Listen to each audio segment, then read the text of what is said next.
Hey, good afternoon, everybody. Good afternoon. Hi, Dave. Hey, Carl.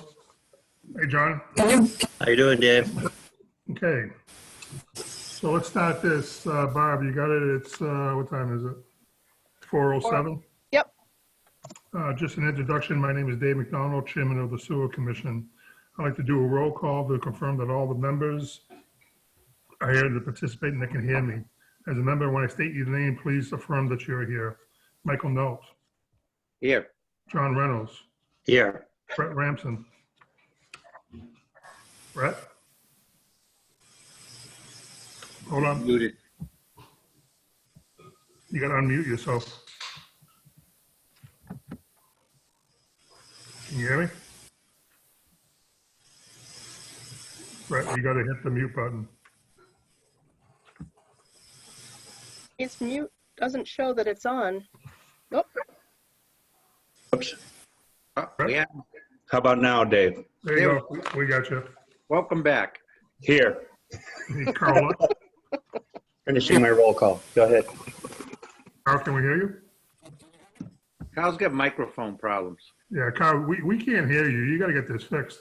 Are you still there? There he is. Is that Lex Luthor? Can you hear me there? As I said, he sounds like he's in Star Wars. Yeah. Carl, say something. So you can't understand what I'm saying. Carl, you gotta get that fixed because you're unreadable. So we're gonna skip you. Work on your mic, okay? Okay, we'd like to also know Jack Rodigans. Jack? Yes, I'm here. I'm here. Barbara? Here. And Jane, is Jane here? Oh, hi, Jane. There you go. Okay, so before we start, Carl, did you fix your speaker problem? Can you hear me? Yeah, it's fixed. It's pretty garbled. Yeah, it's pretty bad. Want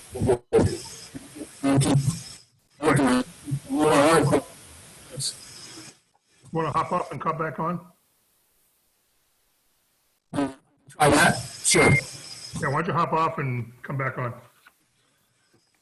Okay, good afternoon. In accordance with the requirements of the open meeting law, please be advised that this meeting is being recorded and that this meeting of the Sewer Commission is being conducted remotely.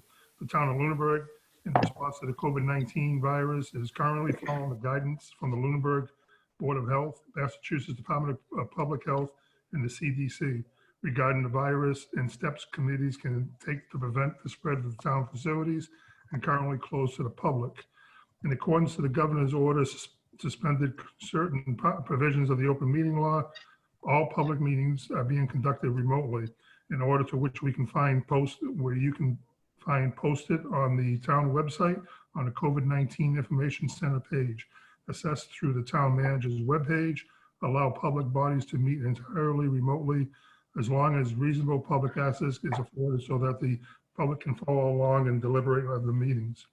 Ensuring public access does not ensure public participation unless such participation is required by law. This meeting will be featured in public comments. For the meeting, the Sewer Commission is conveying by video conference via the Zoom app as posted on the town's website and how any public may join. Please note that the meeting is being recorded and that some of the attendees and participants by video conference accordingly. Please be aware that other folks may be able to see you, and take that care not to screen share your computer. Anything that you broadcast will be captured by the recording. Any questions on that? No, sir. Okay, let's get right into the meat. I know we have some important things to cover, and as a goal, I like to get these things covered, signed off, and moved on. So the first thing on the agenda tonight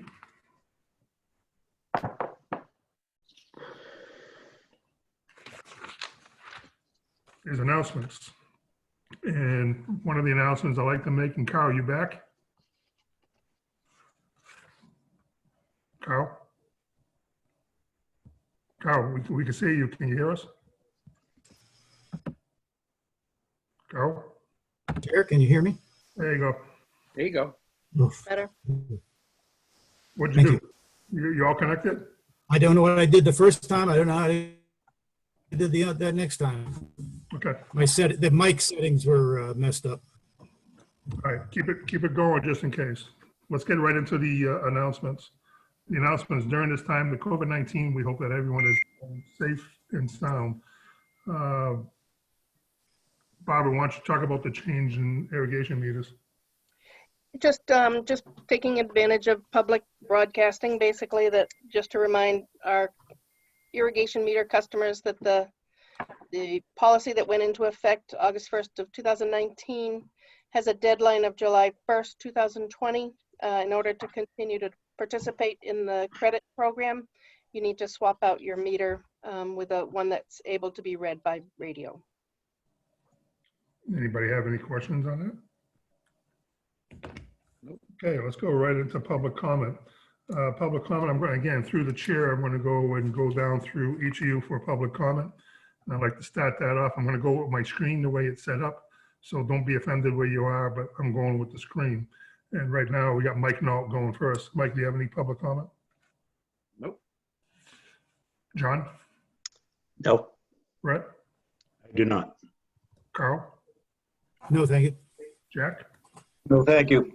Bob? No, The only public comment I have is I hope that everyone home is being safe, using social distancing, being good to one another and your neighbors. And I hope that we get through this together, which I know we will. Let's go into the next one, which is the current business. That's going to be the draft of the RFP. That I know everyone's been sending their comments and reviewing. Before we go into it. May I make a public comment? Who is, I'm sorry. Oh, Mike, Michael, right. go ahead. I'm sorry, Mike. Hey, good afternoon. Can you guys hear me? Yes, Michael. Go ahead, Michael. All right. So I'm in the car. I just want to make my comments really quick. So first, I'm a little disappointed that this process is continuing to take so long, and that we are, yet again, discussing something that I thought we came to agreement on several months ago. So, I think it's really relevant and important for me to be here for that discussion. But just as a note, since this meeting today is at 4 p.m., it's during the workday for me, and so I may lose you guys while I'm rushing, or not really rushing, while I'm transitioning to getting home. So I would just ask that if I cut out for a period of time, to afford me a couple more minutes to be able to get back on. I would put a motion out there. We can move Michael's agenda up now. I don't have a problem with that. Does anyone have a problem moving 1170 Mass Ave up? Okay. I do not have a problem with that. Michael?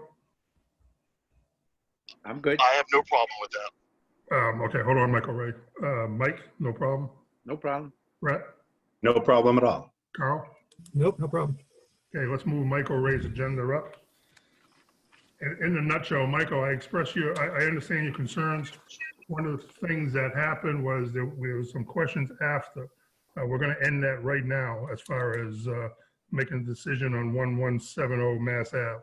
I know you may feel that it's beaten to death, and maybe as you looking in, it probably is, but we wanted to make sure we got this right. And I know now this commission has got it right. So what I want to do is go over real quick with this commission what I saw.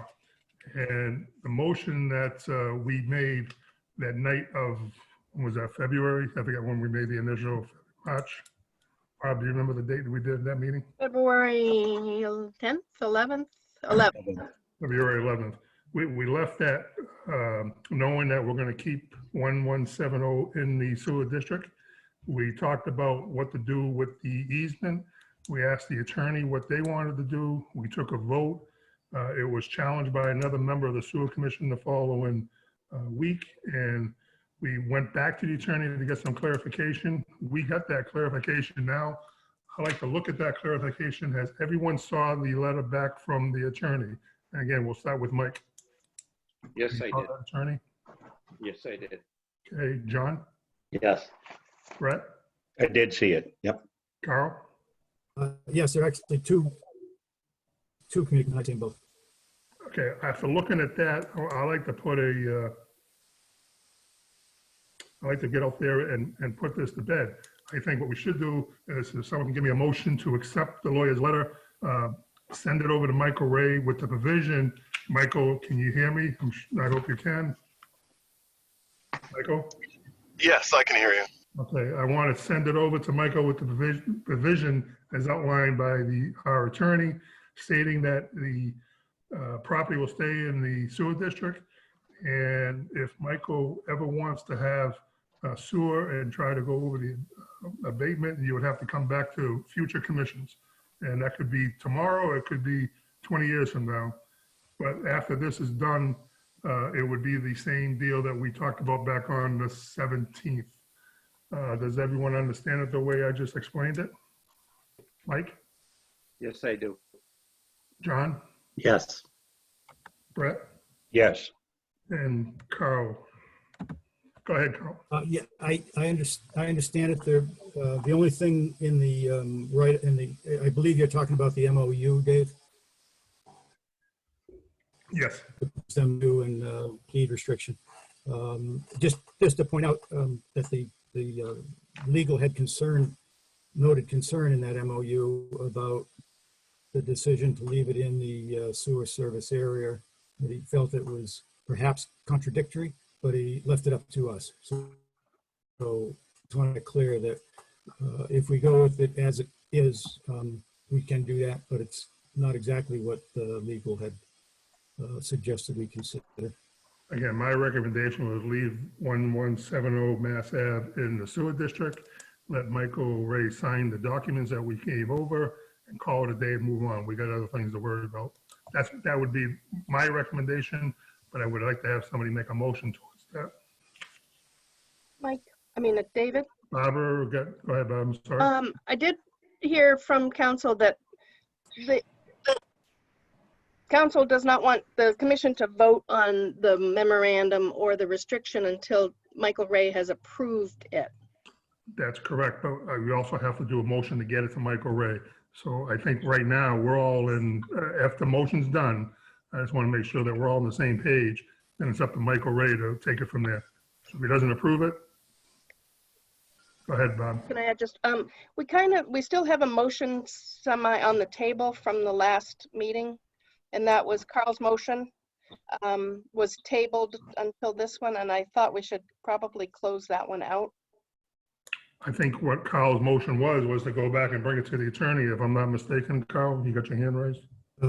No, the motion which was seconded that we tabled was to permit this property to connect to sewer at this point or at some point in the future. We have another communication specifically regarding that. At the end of the meeting, we tabled it to pending legal input. My interpretation of legal input is that would be problematic and wouldn't really guarantee anything in the future for any future homeowner in terms of connecting. So I'm glad you brought that up, Barb. I think it would be quick and simple and probably appropriate to dispose of that motion first, because I know where it's going to go, and then to clean that up. The state. So Carl, do you want to take your motion back? No, I think we should move. We move the motion and vote on it, close it out. Okay, so does everyone remember the motion that Mr. Luck did last meeting? That was to have, what was the motion? I forgot the exact word. Okay. Bob's got it. Go ahead. Bob. Based on council's guidance, move to approve connection of 1170 Mass Ave to sewer via its easement access to Mass Ave now or at a future date by request of owner. And then it was seconded by Brett so that it could be discussed. Okay, so let's open it up. Everybody want to discuss that? Mike? I've just had feelings of, I want to go back to the 11th and leave things the way that they are. Let Michael see what's going on here. If he agrees, move forward. Okay. Journey was there. He knows what was going on. I'm comfortable with that. Okay. John? I agree with what Mike just said. Okay. Brett? I agree with what Mike just said as well. Carl? Based on the legal input of the motion and the fact that it really wouldn't guarantee anything in the future, which was my hope that it would guarantee something for the future homeowners. And I don't think we should approve it. Okay, all in favor Uh, of that motion? You lost me. Taking a vote on it. Aye. Aye. Oh, excuse Mr. me, Chairman. Wait. We did a motion. Hold on. We're not motioning. No, We're back to the other motion. no, we're voting. Getting confusing it. We're voting on Kyle's last motion from the last meeting. Okay. So, Mr. Chairman, if I could vote, the appropriate vote that people need to say is nay. Right. I understand now. I thought we were going to the original. One thing we want to remember now, we're only voting on what Kyle. I got you. Nay. Sorry, nay. John, Nay. Carl, nay, nay for myself. Now, a motion to go out to get Michael Ray this paperwork and let him sign it as he sees fit. Which is what we talked about on the 11th, by the way, of February. Bob, you got your hand up? All right, I just have to intercept here. I did talk to council. I asked them if it was okay. Michael Ray asked me to send it to him, and council said, oh, absolutely. And that's where I got the information that the commission should not vote until Michael Ray accepts it. We are not voting on the decision. We're voting on sending Michael Ray the paperwork. It's already been sent, David. That's what I'm trying to say. So we just got to wait to hear back from Michael Ray then. And then Okay, so, Michael, it's up to you, Mr. Ray. Yeah, I do have a question for you though. So, can you guys? Go ahead. Okay, in the deed restriction, as we look at, let's see, now therefore, and then we go to the paragraph below that says the property shall not be and hereafter is not eligible for a sewer connection and or entitled to sewer capacity as allowed for by the now existing sewer service area. That sentence seems to be at odds with the rest of the document as well as with the agreement. So is it possible just to clarify that sentence for me? Yeah, I think, and again, I hope I'm not speaking out of town here, but I would do your markups, give it back to Bob so he can send it over to Adam, and he'll clarify it for you. Got it. That's what we're paying him to do. Go ahead, Bob. I had one clarification that I've already sent off to council too. My one correction on that same sentence was that I thought it at least should say by the current sewer bylaw versus the existing SSA. Okay. So, I've had the opportunity to read through everything. That's the only sentence that I think is just not consistent. It's certainly, I think, in the right spirit. And I think that it's worthy to note, I think, to summarize what's happening for the people who may be watching this on YouTube. Just to make a note that my request to the sewer commission here is that I'm located inside of a sewer service area, but a bylaw in the town prohibits me from accessing sewer, and I've been paying into a betterment for, the property was assessed a betterment prior to me owning it, but that betterment has transferred to me, and so I'm continuing to pay for a betterment for something that I, based on the rules, it's questionable if I can access. Based on our previous discussion with the sewer commission and discussing all the options on the table, I think what makes the most prudent sense at this time is to not access sewer.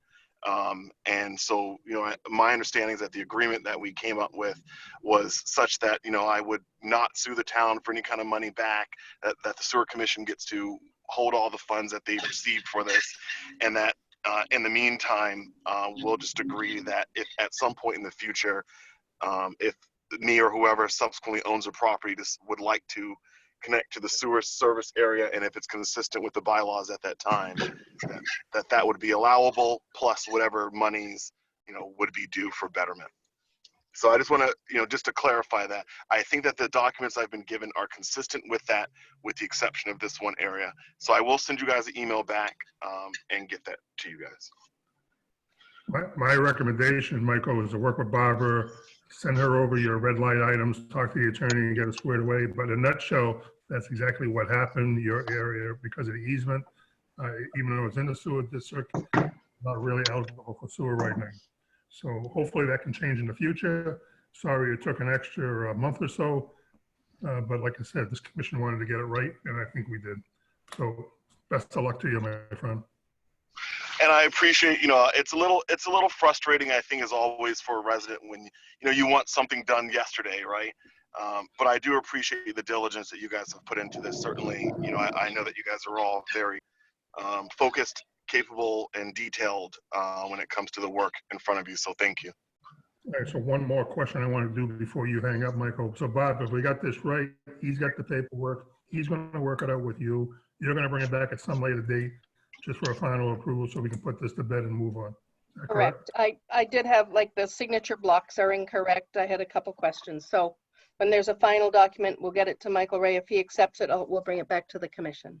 Okay, and Michael, I don't think you're going to see any other situations with that, but work with Bob on it, and God bless you, and be careful out there. All right, thank you for your time. Anybody have anything from Michael? Mike? No, Brett? I do not. Carl? Nope. Jack? Nope.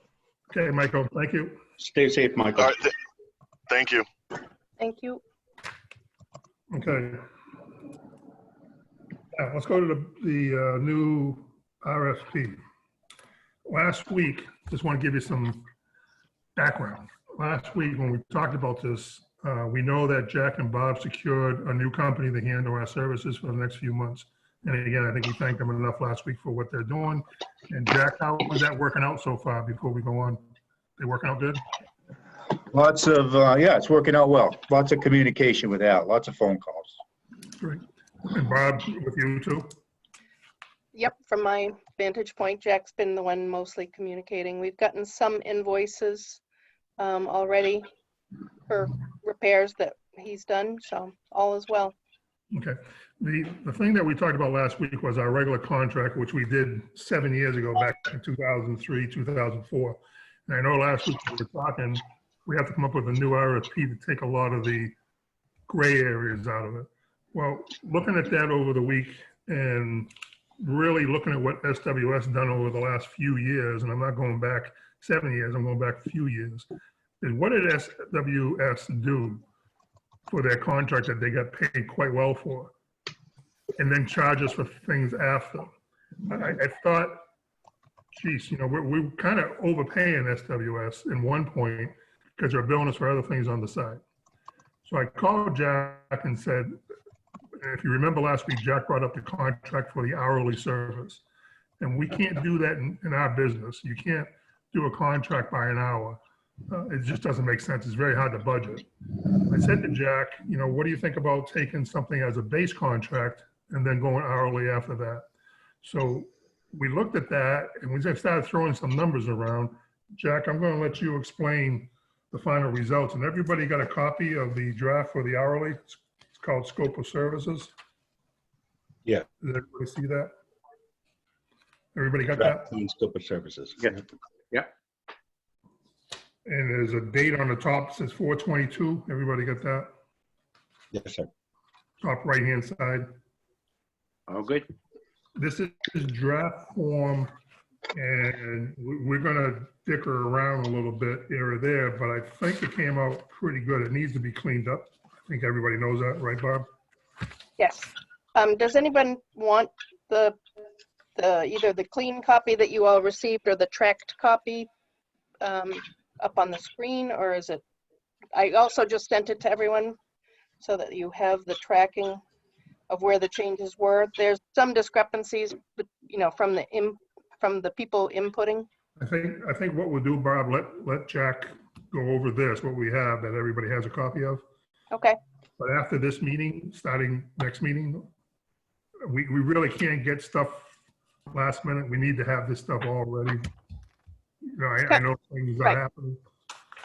Council would not, they did not want this track document to go out prior to the meeting, so. We don't need to talk about it now. That's all. Okay. Okay, go ahead, Jack. Okay, thanks, Dave. first, let me just take this out of order. Now, Barb has gone back and forth, or we've gone back and forth with drafts and changes. So I'm hoping I have what you all have. One thing on mine that I'd like to get to somewhat out of order is where it goes daily routine inspection of 10 pump stations. Then it jumps down to a list, a specific check. I'm going to go back to the top after, but bear with me. And then it has item F, small f. If alarm call outs are less than 1 per week, this should, I don't know where this came from, but this, just consider that deleted.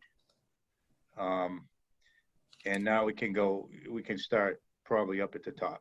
I get to that Mr. Chairman, again. Yes, Carl? just from a process point of view, are we going to discuss each of these points as Jack goes? Or are we going to, which would, I think, be the most efficient? So when we're done, as opposed to coming back. I want Jack to go through his presentation and then go back. So let's see the total picture. And then we'll go back up to the top and go back through. Yep. Okay, I'm going to start at the top. In general, having heard from the commission that, you know, we didn't want to go time and materials, which is just time, as I said, since we're paying for the materials. I can understand how that would be difficult or, you know, impossible to have a base contract. So what I did was, in the scope of services, make a list of what, and this was with Al's help and with Barb's help, of what they should be doing upon their inspections. But even before, I'm getting this off my phone, so it starts with the availability of 24 hours, 7 days a week for all system emergencies. I think this was a point of contention and an arguable point anyway. Some felt a certain way about it and others felt a different way about it. So what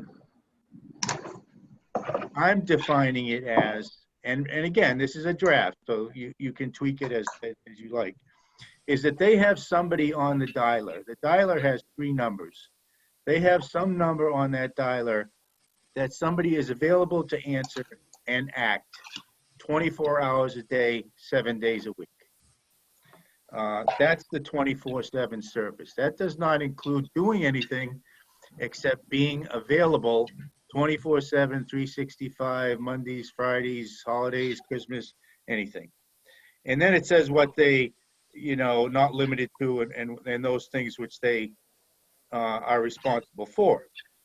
It says that they have to then be on site within 1 hour, unless remotely. Now, the unless remotely is that there are some parts of the system that the technician can get a call from the station and then through his laptop or some other function can handle that emergency simply right from his kitchen table or wherever he happens to be at the time. And it's my opinion that we should pay nothing for that, no charge whatsoever. Daily inspections, 10 pump stations. I think you're confused here, Barb. The 6 to 6 was for another billing, but the daily routine of 10 pump stations during normal business hours, which could be at your discretion, 6 to 3, 7 to 4, whatever that is, should be added into there. And by a technician licensed, which I think we may have left out in another, on Monday, Wednesday, and Friday, to include 10 hours a week. Hold on, Jack. Go ahead, Barb. Those hours are what is under question. I had different inputs. One person Right. wanted 6 to 6, you wanted 7 to 3, another wanted 7 to 4. So that's one of those things Right. we're trying to put it all into one document is a bit confusing. So That's right, and that's right. And I wanted to preface everything by exactly that. We've had a lot of back and forth, so, you know, there are going to be some tweaks that are going to be needed. My understanding of the 6 to 6 was this, and let me know if you disagree, that at 6 to 6, if they're coming on a day that is a Tuesday, a Thursday, or Sunday, or something like that, well, let's say a Tuesday or Thursday, because Saturdays and Sundays are different, that we wouldn't switch into overtime rates until 6 o'clock. Otherwise, we would, if we had 7 to 3, our overtime would be after 3. I believe that's the spirit of that time. Dave, that was your idea? Jack, thank you for bringing that up. Barbara, you mixed up the 6 to 6. If we go 10 hours a week, it's gonna be straight time, whatever it is. But if you go 6 to 6, at 6 o'clock, new rates kick in, which would be, was it time and a half, Jack? Yeah. But instead of going 6 to 3, and only after 3 o'clock it's time and a half, I want to go 6 to 6, 12 hours straight time. After that, it goes time and a half, Every day of the week. every day of the week. So that is a change from what Jack's, it's just, No, it's so, not. It really isn't. It's, if you go to, they're still going to get paid by the hour, except that they can't charge us time and a half until after 6 o'clock. it's okay, but it's different. I'm getting different input from others. So I just want to make sure everybody present agrees that Okay, they're the new hours. let's let Jack finish the presentation, but that goes back to refer to 6, section 11, not what Jack is talking about. The 10 hours are the 10 hours. Yeah, the 10 hours is going to, go ahead, Barbara, sorry. 10 hours is the amount of hours spaced over a week's time. That's the current contract, is that they will give us 10 hours of service per week. It has nothing to do with that shift. That shift is just to determine daily rate for Right. time and a half. That's correct. So Yeah, and they're not giving, listen, they're not giving us anything. I know, and I know you didn't mean to allude to that. So we're basing this, as some of you suggested, we're basing this on what it's going to cost us weekly, quarterly, to have them on an inspection and maintenance of the station. We determine that to be 10 hours a week so that you can get a price, so that the commission can get a price, put that in the budget, exclusive of, excluding emergency repairs, which obviously we can throw a dart at, but we can't budget for to the penny. And then there's a list of again, one that's limited, including but not limited to, and these come pretty much from my discussions with Al as to what they do or should be doing or should have been doing on a daily, on their maintenance to the pump stations. And with this, I think as a safeguard, we have a checklist at every station that says that is this list or things that can be added to this list that they will check off. There'll be a place for comments so that we know, we can be assured that each element of the check has in fact been checked, and their time in and their time out. I think this gives us more of a structure. Just say, well, yeah, I was there. Well, did you check this? Well, yeah, I checked this. A definite checklist. The list is posted at every station. Here's the date. Here's the time I was there. I checked A through X. This is what I found. If we didn't find anything, just a check. If there's something there that was out of order or unusual, there's a comment to that. I think that's a little more strict than we have been, but I think it's necessary to have at each station. We have some of this that's pretty much standard, and if you disagree with it, things like their own vehicle, their fuel, the things they're responsible for in terms of odor control and OSHA, which shouldn't have to be mentioned, but it's mentioned here anyway, and that's okay. And then we get into the reports, which is something that the communication was lacking, almost non-existent at the end. So we get into the reports that submitted monthly here to the DPW and to the manager. And then those things we would like to have in the report, 1 through, I'm not going to go through all of them, 1 through 8. If the commission, it's the pleasure of the commission to add to that, or if you see something there that you'd like to delete, I think that should be discussed. Jump down to, well, there's nothing on M. Jump down to some practical things at N. They need to be locked. That was a problem we were having. Um, There are people, they act as a key point of contact for any other subcontractors. They maintain that spare parts list. That's something that will be budget driven, and we'll talk specifically about at some point, maybe as we get towards the end of the fiscal year.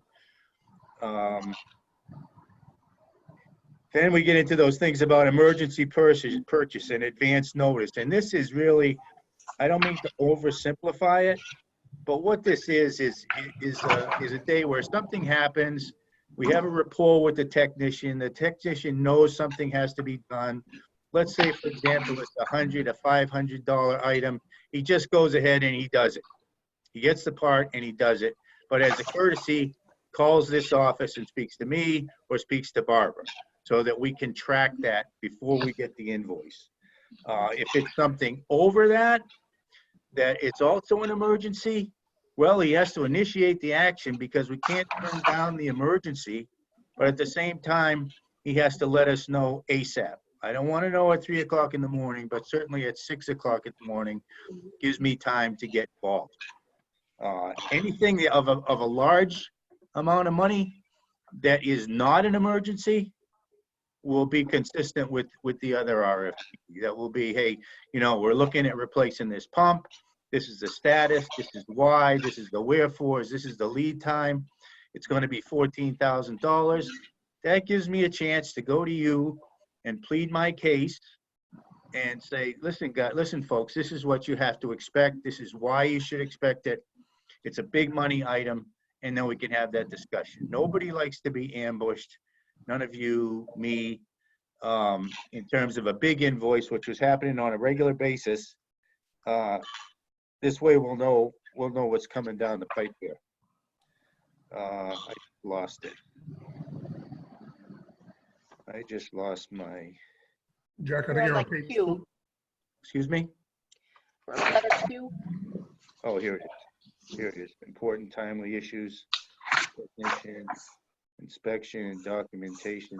Now, when we're down here at 22, 23, Barb, I think this was another point of confusion. Yes, I have two different inputs on that. Whether Yeah, two so I meetings a don't, year.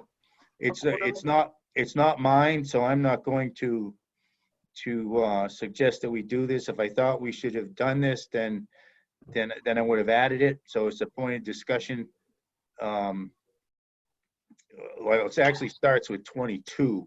My thing about the meetings was that they are required to come to meetings as invited. They'll be given some notice, adequate notice, and they'll be given an outline or some bullets as to what they will be asked. And in terms of charges, we're going to make them, for lack of a better term, they'll have to attend the meetings twice at no charge to the town. From the third meeting on, these are commission meetings now, they can charge as an hourly rate. So that's not what 22 is. So I really can't speak to someone else's points. And then sewer manhole monitoring and maintenance, replacing seals if necessary. This I don't agree with. I mean, it isn't likely they're going to monitor manholes or go manhole to manhole. What will happen, either a manhole will be jiggly or collapsed, or hopefully not exploding effluent out of it. At that point, we'll be involved here at the DPW. It doesn't make any sense for us, say most of them are seals or they're rattled, and to go out and replace a gasket or add a gasket. I don't think it's cost efficient that we have that we have empty do that. We'll handle it in-house. So I mean, I don't know. It doesn't matter to me who did these, but I think that's the person that should speak to them instead of me going down through them and say, no, I don't think it should be this way or that way. So whoever was the author of that should speak to that. We can come back to that. The phone, the communication device, call outs will be logged. Jack, excuse me, where are you? Are you on 24 now? I'm on alarms. Okay, May I also interject something on right above Sure. that? Sure. Sorry. 24 was also added. We had, you and I, I think had, it's just something to be discussed because we had removed it with small water. It hadn't been a whole lot of benefit to have them present.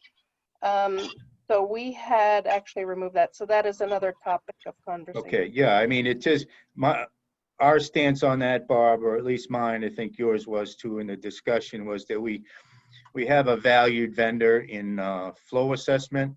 And we get we get reports from them on a regular basis. They call us as soon as like prior to going, they call us after about something that may have happened. They call us if they need our help at any particular time. For example, police details or something they want to show me.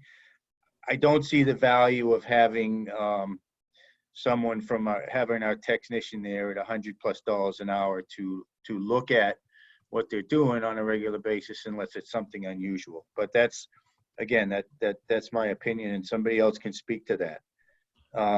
excuse me, Jack.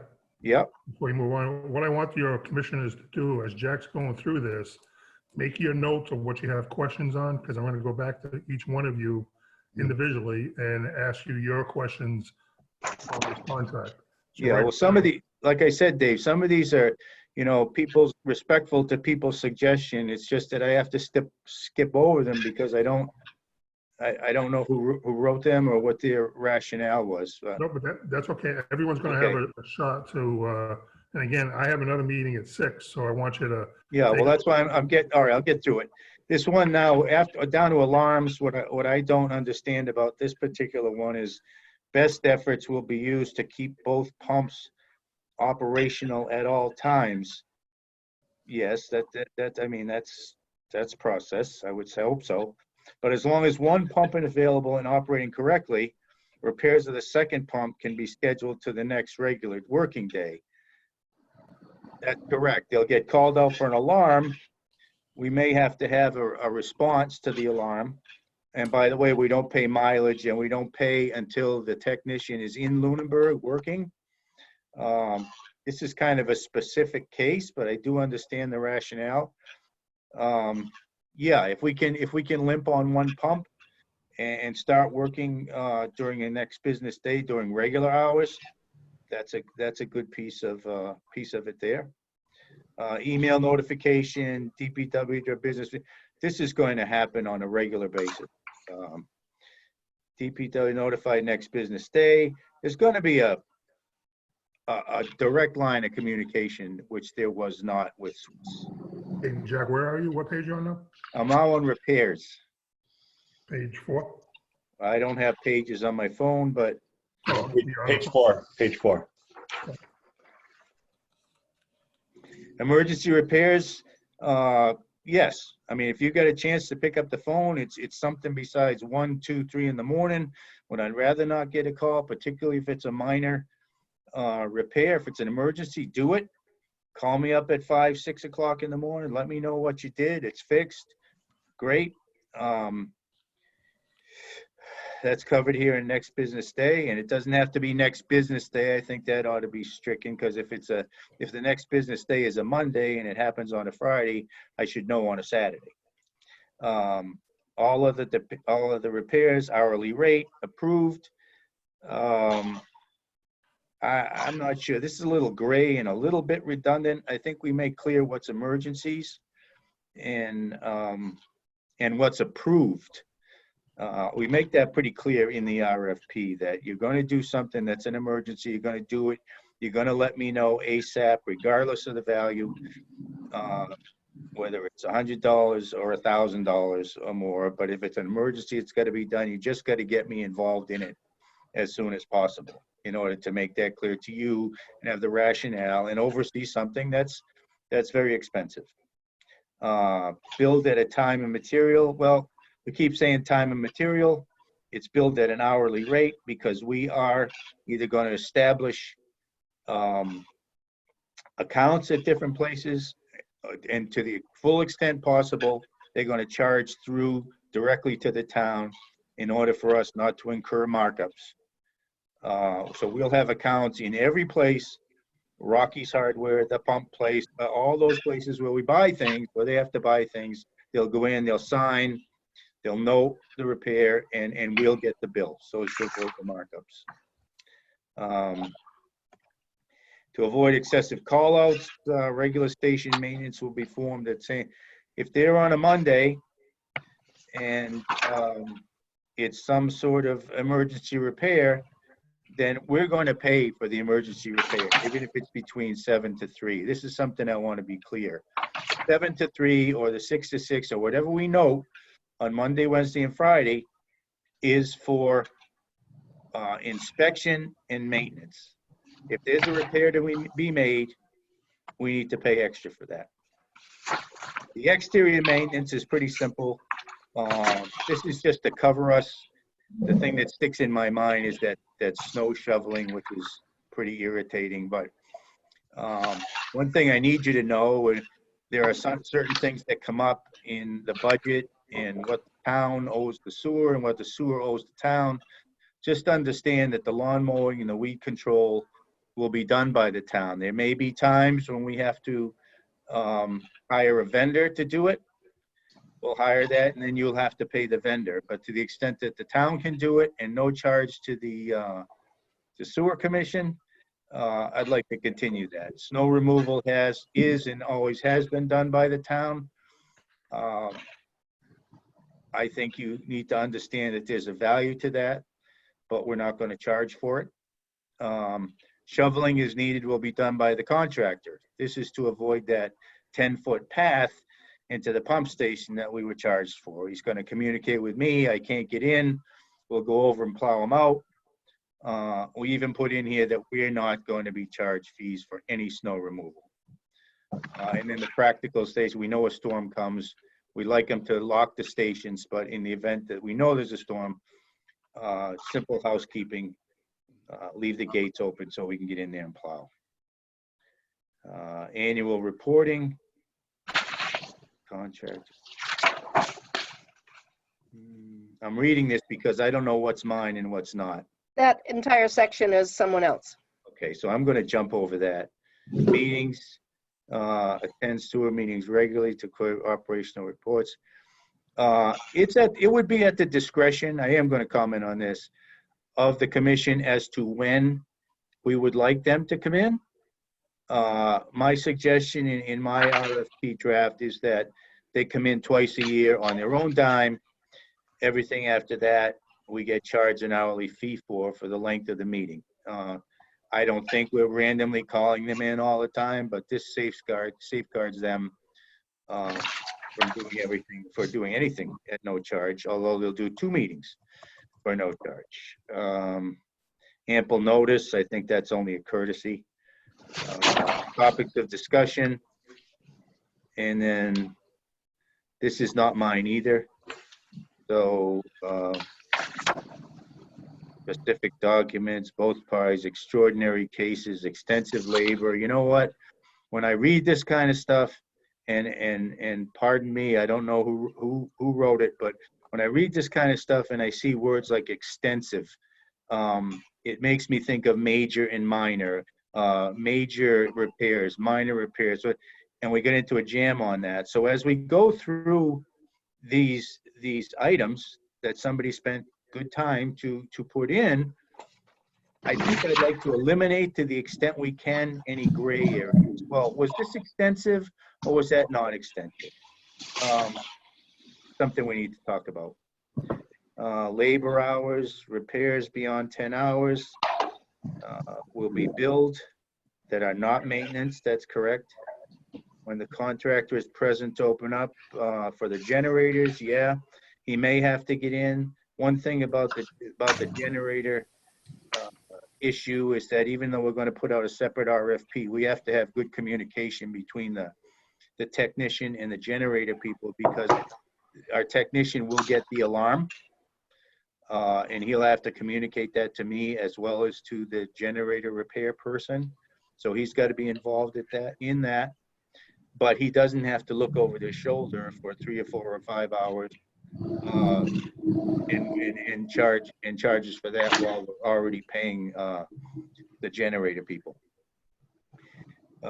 Things about communication, charged by the town, we covered that. Non-billable services, I covered that with remote. You know, if he gets up and presses a button on the computer or can handle things remotely, we're not gonna pay for that. We're not gonna pay for travel time or mileage, and this is huge. Because if you remember, this was something with small water. Once the phone rang in somebody's home from, let's say, from Deb or from the call out, that's when they started charging Debbie, and we weren't paying for that. So it's very clear here in this RFP, and I think it should be crystal clear that we're not paying. If he gets a call at 2 o'clock in the morning, he's got to be in here within an hour. But that hour or hour and a half or however long it takes him to get here, we're not paying until he's opening up that pump station door and doing what he needs to do. And that's from start to finish, and we don't pay any time beyond that for him to get home. I don't see that here. Under non-billable services, and I apologize for all the bullets. There were so many cut and paste that it got all screwed up. Non-billable services, page 6. Yeah, I'm on that now. I don't see the, I mean, I like what he's saying. I don't see it written out. There's no overtime cost for call outs between 6 and 6, and then right into that, travel time or mileage, which under non-billable services means they can't charge for travel time or Oh, mileage. okay.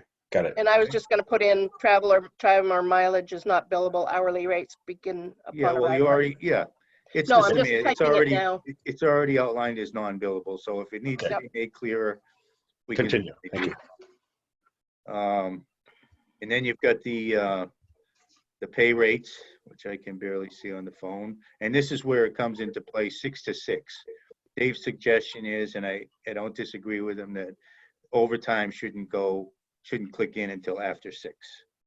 Then there's the terms of the contract, and then we're really getting into some boilerplate stuff that the commission should agree or not agree on, but that boilerplate, and as more we continue into it, the more boilerplate it is. So unless you'd like to speak to something on that, that's a mouthful. What is So, their you hourly know, rate during the day, do we know? Oh, hold on, Brett. Hold on, Brett. Go ahead, Jack. You know, I was just going to wrap up and say, you know, I met a bit of a disadvantage because some of this I didn't present well, was not mine, or didn't present at all. I think you have an idea of what my offering is towards this document. Thank you, Jack. Now, what I need you guys to do is take a look at the document that we just have, write your questions. When we call on you, you can ask all your questions. You're going to be the sole one talking. Before we do that, I just want to go over my thought on this contract. If I was... RFP. I'm sorry? Brett? RFP. What were you RFP. saying? And Oh, yeah. Barbara, you may want to start taking notes now that we're doing this. Yeah, Oh, yeah. on it, Dave. So one of the things I want to look at is, if this went out to bid today, what are the bidders bidding on? So if you look at page 1, that's what I'm going to bid, which is the base contract, 10 hours a week for service to do page 1. Is that correct? That's the way I see it. But I think it's for you. This is your discussion now, not mine. No, but I'm asking the way this format is done.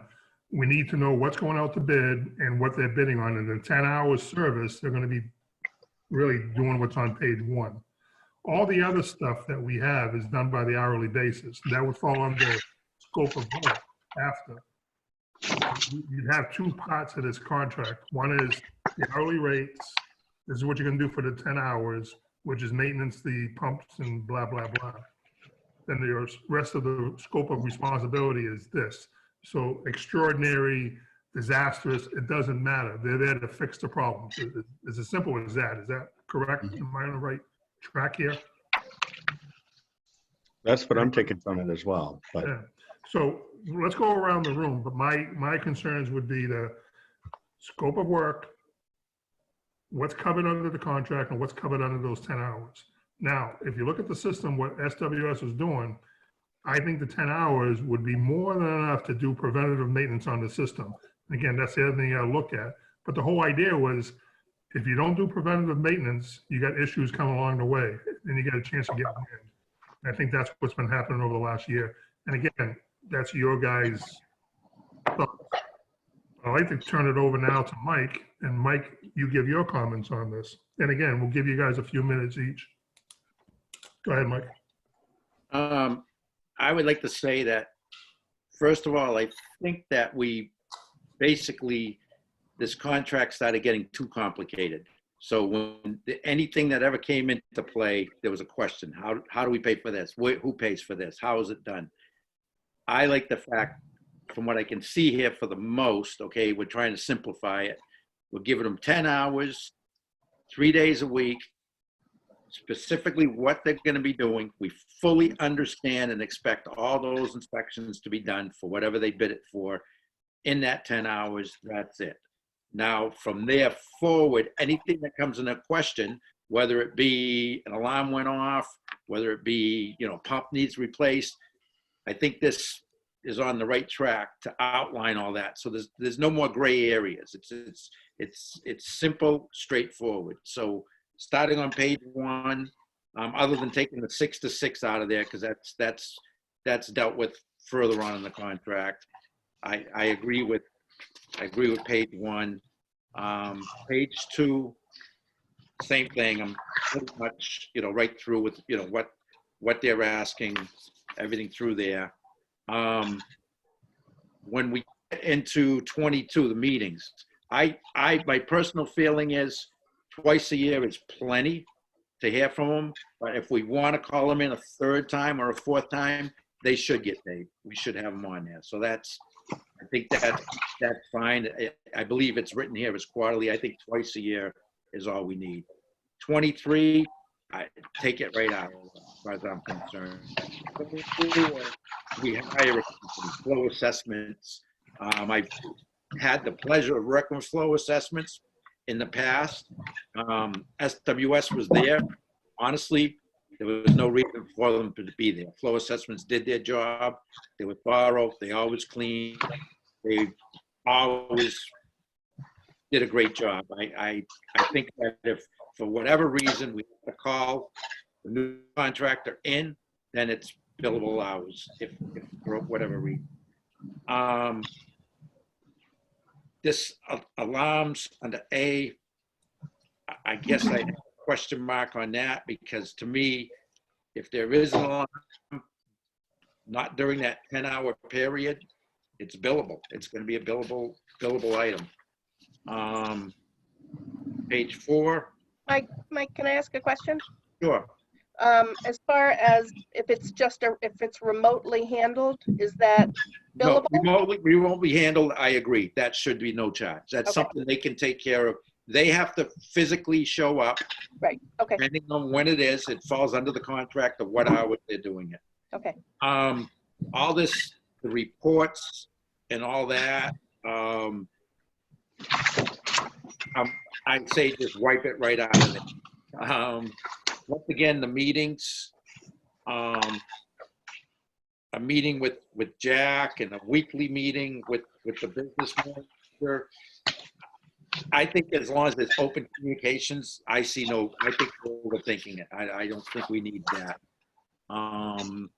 Again, with the other contract to attend 2 sewer meetings, I agree. That we kind of talked about. So I'm on page 5. Item 2, documentation, both parties agree, blah, blah, blah. I think wipe that right out of there. Label, at the rate schedule online, we've already talked about that. I say wipe that out of there. Repair beyond hours, wipe that out of there. I had a question mark on this one.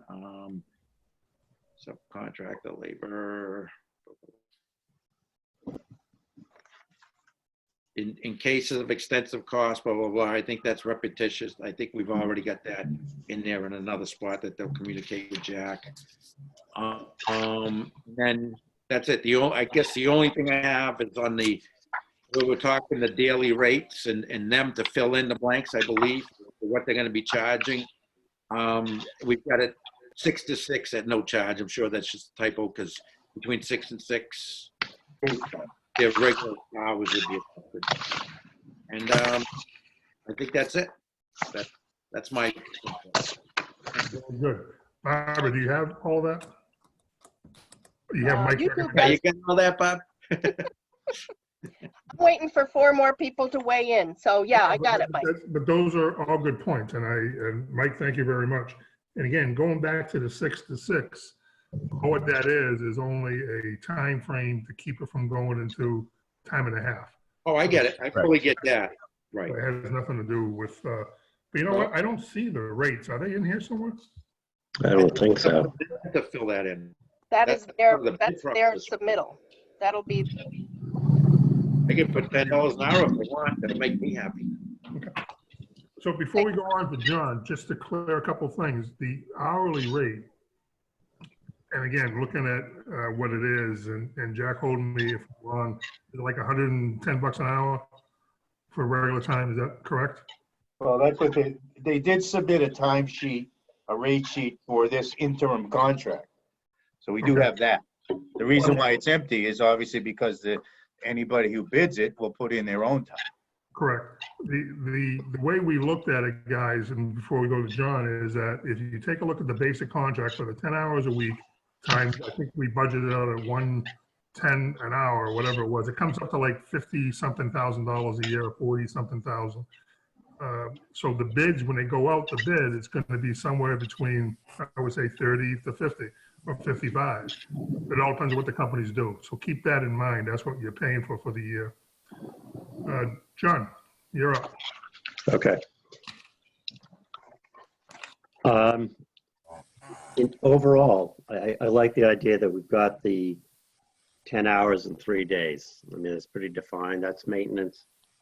And after that, it's billable. I think that was an area that was the biggest question between small water and the town. So I like that idea. On page 1, on site within an hour. I mean, you think all the previous contracts are 2 hours. My question is 1 hour, I mean, really doable? I don't have the answer to that, but. Barb, go ahead.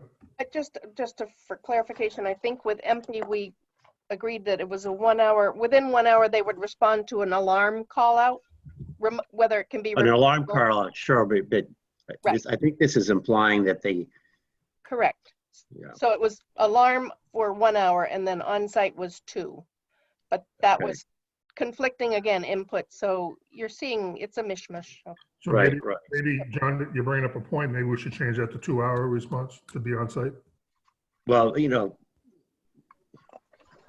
yes, to be on site, I think that's reasonable. I have no idea where MP is, but we can't necessarily write this contract assuming that MP is going to be the one that gets it down the road. That's all. No, exactly. That's a good, very, very, very good point. No, we're writing it as what we want as a town. Right. So certainly an hour, I would hope they could respond to an alarm in an hour if it's something they can take care of at home. But getting on site in an hour might be a little tough. Right. All right, so you want to change it to 2 hours? For on site, I think so. I mean, Jack, what's your experience been? Jack's still there. Oh, I heard you. I was Yeah, just gonna okay. get more water. I'm sorry. What? No, that's all right. Well, we're talking about 1 hour response versus 2 hour response. Just 1 hour to be on site might be a little challenging to hold them to. I think you're right, and I think in an original draft or a former draft, Barb and I had agreed to 2 hours. Okay. I think the confusion comes with that designation of getting out of bed and doing it and that. But I agree with you, John. On site, 2 hours. Okay. Let's see here. Okay, item E, a specific checklist will be provided on a document created for each station noting that each component has been checked, blah, blah, blah, blah. Who's going to be responsible for developing that checklist, or is it a checklist that we already have? Is that a question for me? Anyone who wants to answer it. Yeah, Jack will go through you. Well, I mean, some of that is put into the RFP. You know, tasks, and let's say tasks, but not limited to. I'd like to sit, you know, that's what we take the bid on. That's one of the reasons for this meeting, is if anybody on the commission would like to add to or delete from that list, it's certainly your, you know, prerogative. Yeah.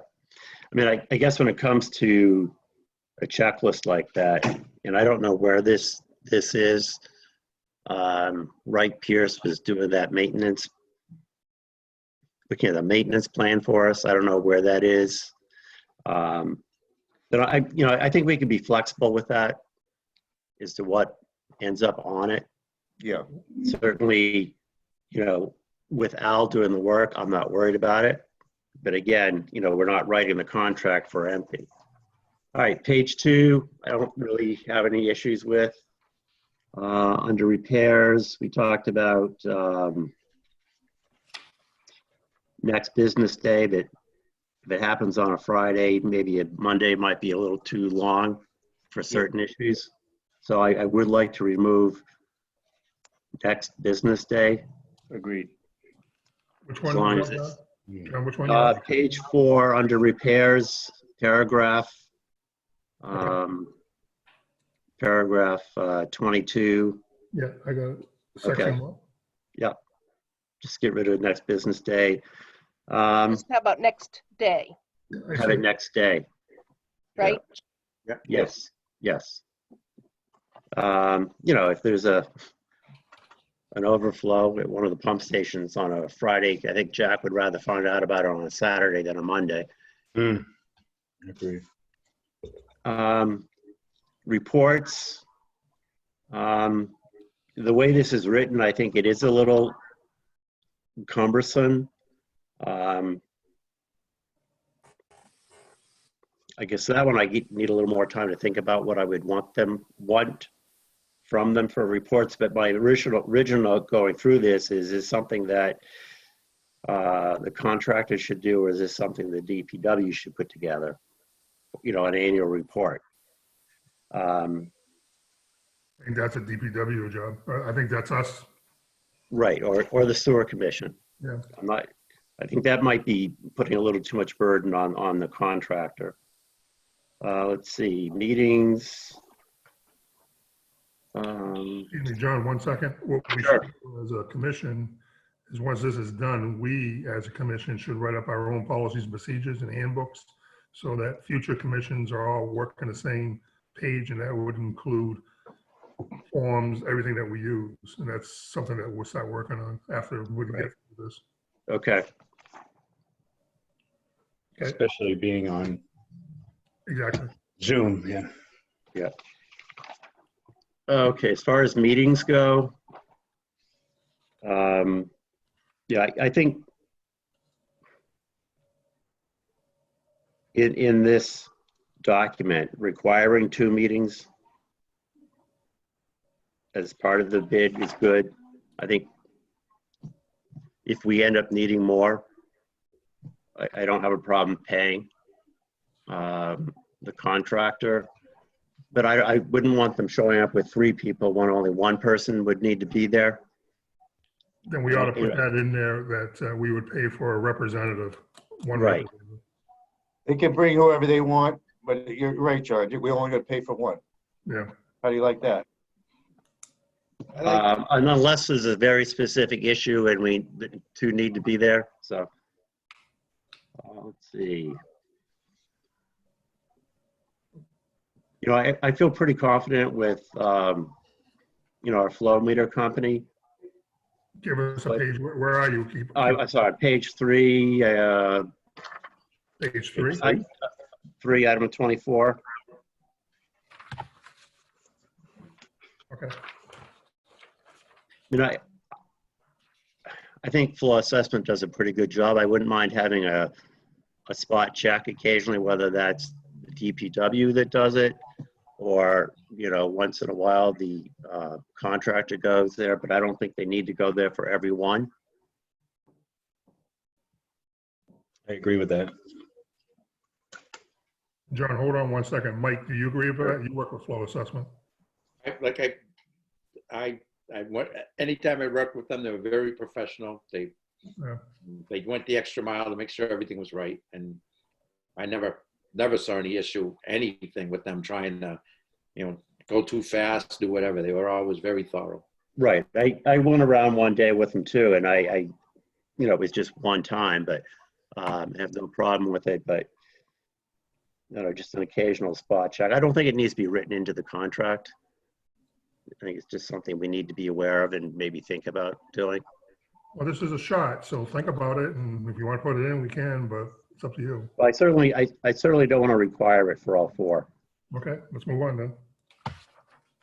Um, Just tell us what page you're on. I guess I'm still on page 3. Alarms during after hours. I think, yeah, that should be billable if they end up having to show up.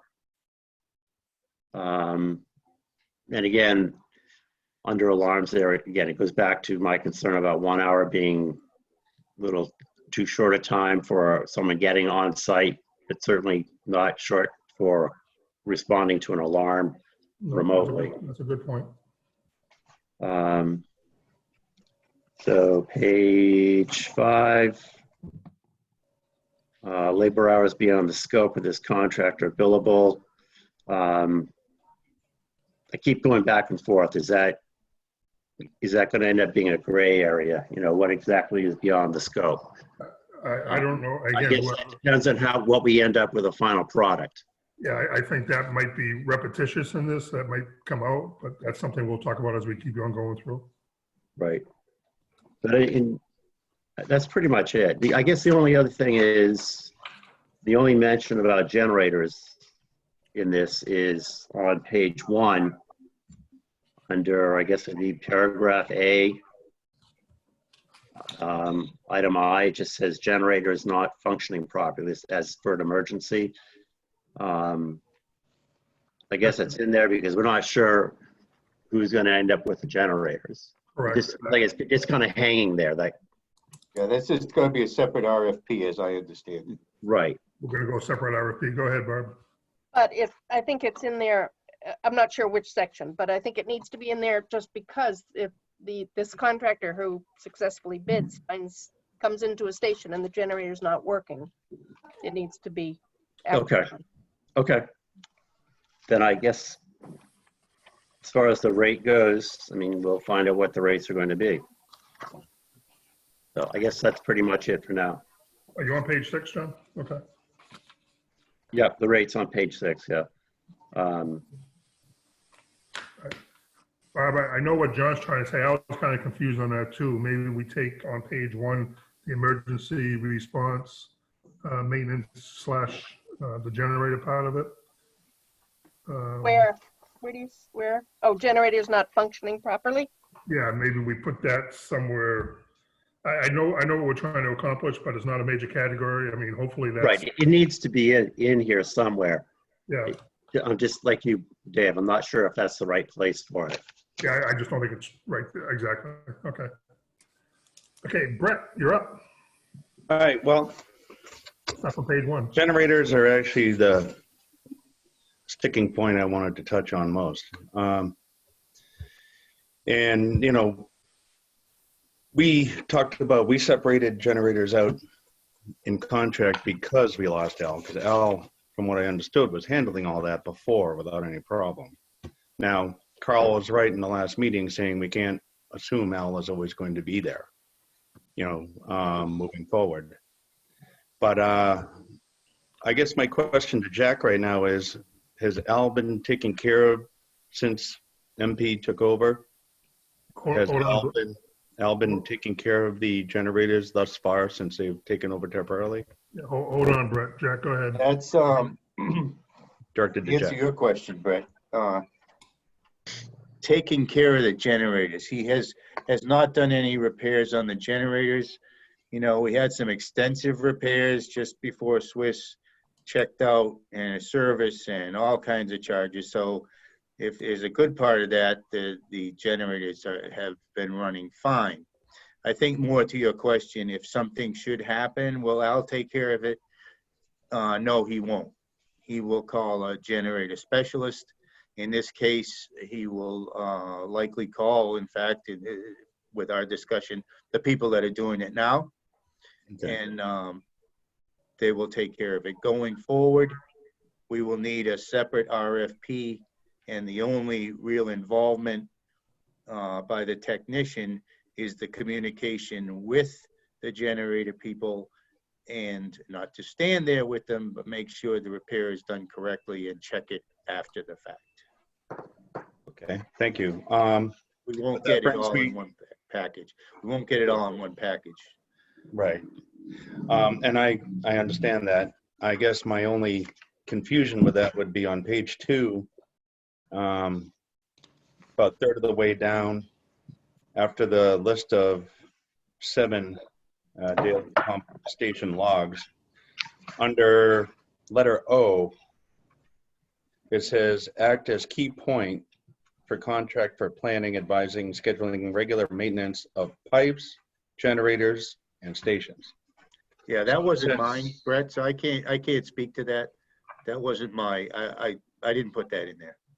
Okay, I'm just asking if, because it says he's responsible or they are responsible for the maintenance of the generators. Yeah, that's, I don't know. I would strike that, but that's my opinion.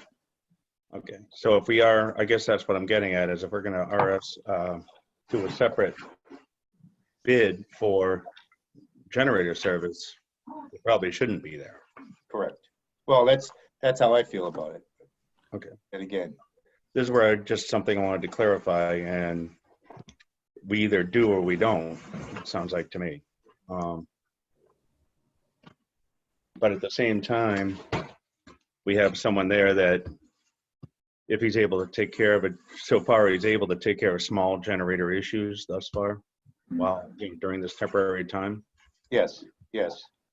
Okay.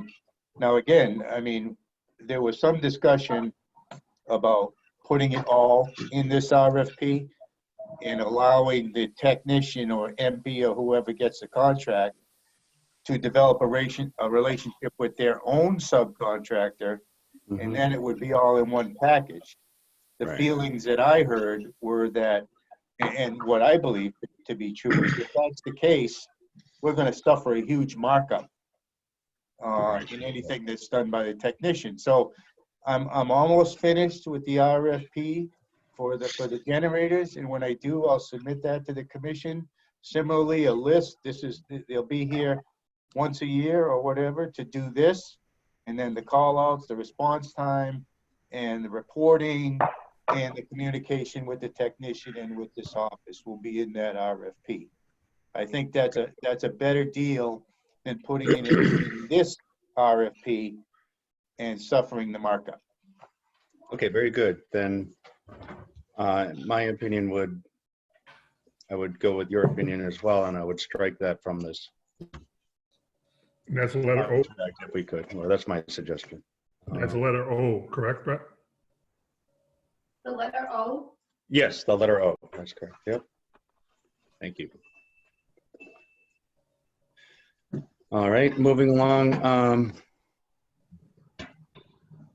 I don't want to just repeat what John and Michael have mentioned. I agree with our response was also catching my eye. We've got that covered. We, number 23 on page 3.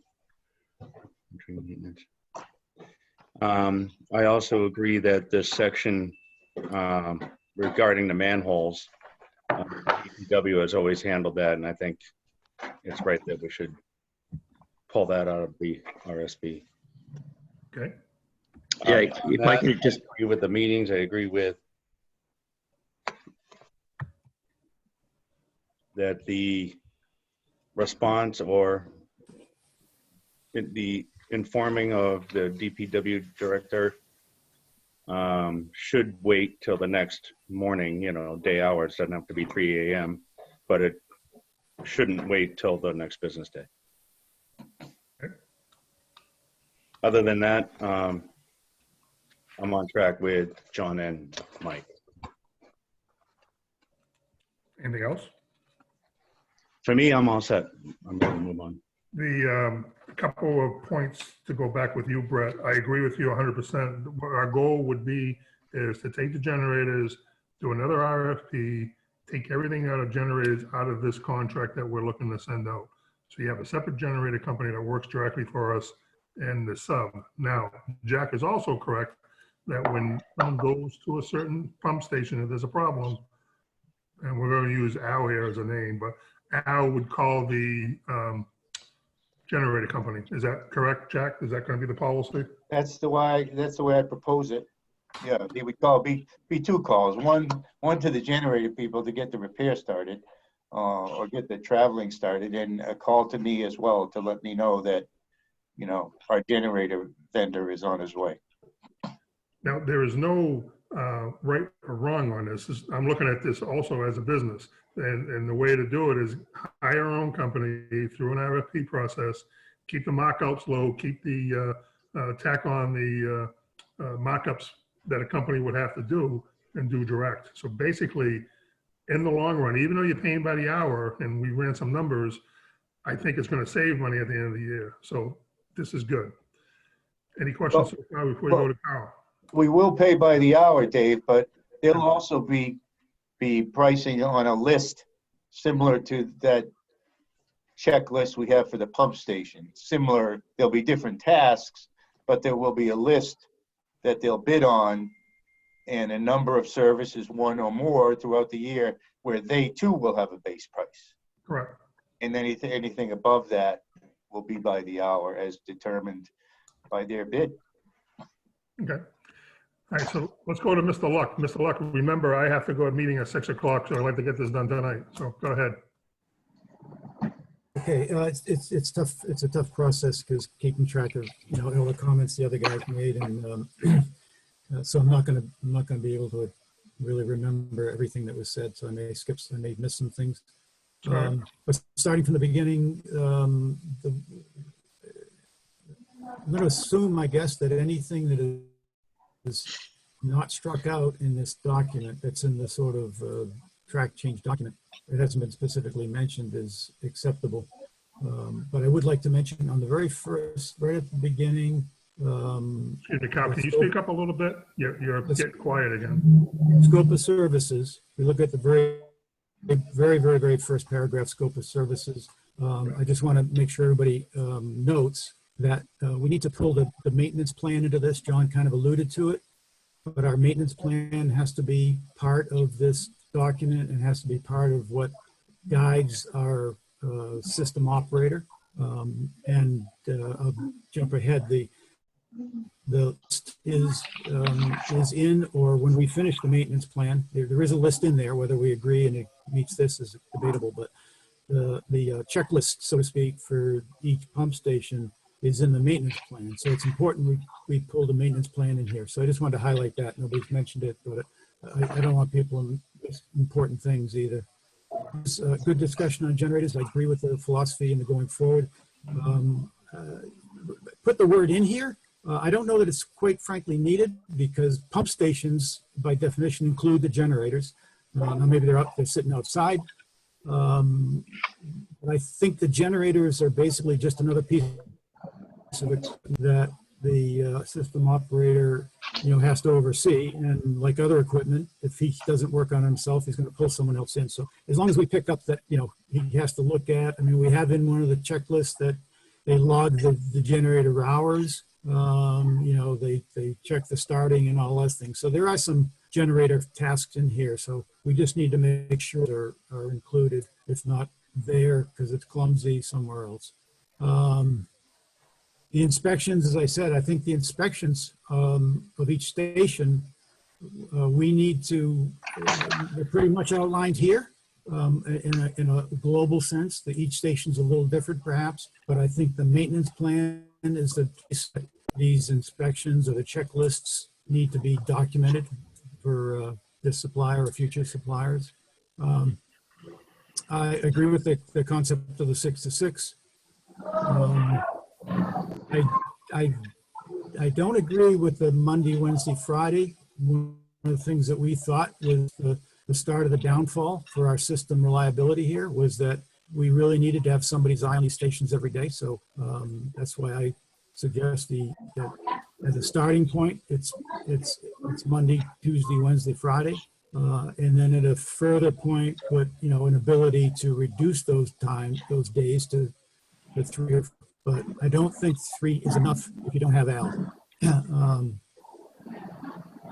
The other thing that is bothers me significantly from 2 points of view is defining that it's 10 hours. I don't think we should be telling the system operator, here's the things you've got to do, here's the stations you've got to visit, you've got to do this long list, and then also telling them you only have 10 hours to do it. So I don't think 10 hours specifying the amount of time it takes to do that task is appropriate. If we specify the 10 hours, you're really back to a time quote, because what you're telling them is how long this is going to take. It's going to take 10 hours. So they're giving us their hourly rate. All we got to do is multiply by 10. So I don't think 10 hours belongs here. I think the supplier should determine to do what we're calling out in the scope of work. How long will it take? And that's otherwise, I don't know how you're going to differentiate between quotes. We'll come in at 10 hours. So basically, we're going to make a decision based on who has the cheapest labor rate. And I don't really think that's what we want to do. So I think we should get rid of the 10 hours there. And I think we should have Monday, Tuesday, Wednesday, Friday with some vehicle to reduce that based on the system. And that's why I was suggesting that if there's less than 1 call out per week, inspections can be reduced to Monday, Tuesday, Thursday, Friday. Go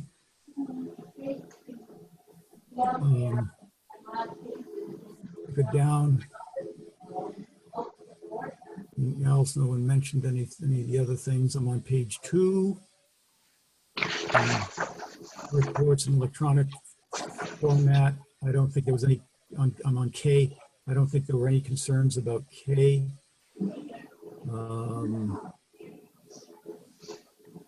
Or L. So I'll skip over those. I'm a little confused on the act as key point. That paragraph was in the original base document, so nobody added that to the original base document. And I'm not sure. I'm not sure why we don't still want that. I don't know who's. I don't know who's going to do that as effectively as this operator. I think Brett's point, Dave, sorry, but I thought Brett's point was just to take generators off of that.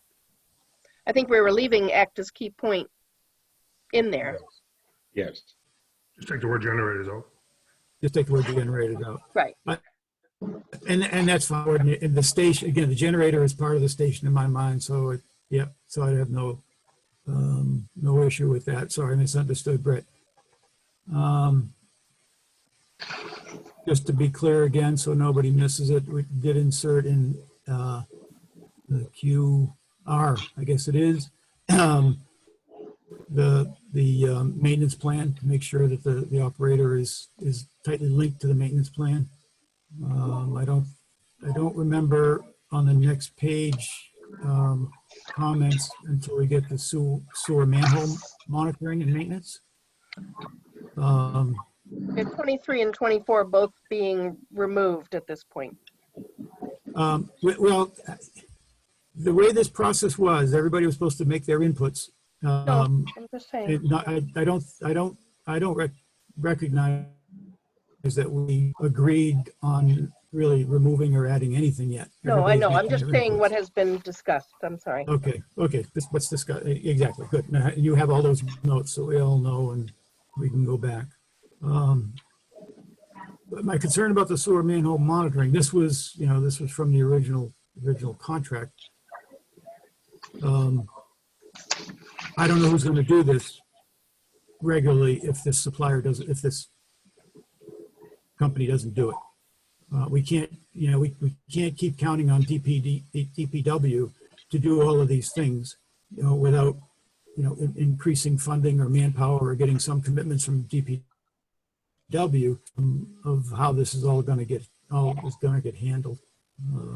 Regarding the flow assessment, I agree with Mike and everyone else. Flow assessment is outstanding. But the piece that, and I've been on a couple of those trips with flow assessment and Mike, the piece that I think the reviewing the data is debatable, and I don't think anybody's really going to do that. I don't have a strong feeling on that. But who's going to clean out the meters? I did not see flow assessments jumping in the manhole and cleaning out the weirs that control the meters. That was always small water. So I guess as long as the contract with flow assessment includes, cleaning those when they're there, then yeah, I don't think we need this, or we need this contract to get involved in that. And I don't think they contribute much to the review of the data. Okay, alarms. Alarms and things. Jack. Excuse me, Carl. Yes. Back to flow meeting. Jack, you had a comment you want to make? As I raised my hand, he covered it. My times with flow meters, flow assessment, was that their technician was in the manhole. I don't recall Swiss, but as long as it's clear, as Carl says, that flow assessment is going to do that, then we don't need our technician. Yeah, thank you, Jack. Hey, Jack, while I got your ear though, on alarms things, we keep referring to remote control and, if they don't have to go, they don't charge us. But did I miss something? I thought we only had one of these 10 stations that had any remote control.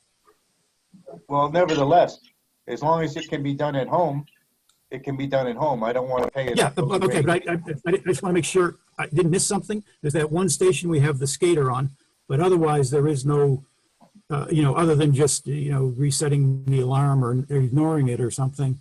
I don't think there is any capability to do anything from home, is there, on any but that one station? Well, yes, but nevertheless, it was a discussion with the commission. I remember that the comment being something to the effect of, well, if they can do it as they jump out of bed, we shouldn't pay for it. And whether it's only one station, and I think it is just one station, okay, we should just, cover it. Yeah, okay. Yeah, no, anything here, I just want to make sure I didn't miss something in the rest of the, and we have, a new member who may think we have more remote control than we do. Okay. I think there was agreement on the, as long as there's one pump working, they don't have to keep working overtime to do repairs at night. They can come back in during the 6 to 6 time frame and do that. Now, Jack, just to clarify, or Dave, when they, so there's a call out at night in the vision you have. There's a call out at night. They have to go in. We're going to pay them whatever the rate is for that call. When they come in the next day to do what they got to do, if they didn't do everything that night, they get the pump running. They simply reset it, hit the button. Take that pump offline, whatever they do, that's fairly quick at night. When they come back in during the morning to clean the probe or do any of this normal maintenance, are they allowed to charge us for that? They have, as far as I'm concerned, who did we just lose? We lost John. We lost And John. Brett is already gone too. Brett's gone too, so. Okay, I just text Brett to come back. The way I look at it is, again, that's why we're trying to take out the gray areas. I would expect the bill for that situation, whatever it is, expect the bill to get it fixed. So if they started it at night and it came back in the next day to finish it, yeah, I would expect to get a bill for that. That's the way I look at it. Jack, do you think the same? If you think of it as inspection and maintenance,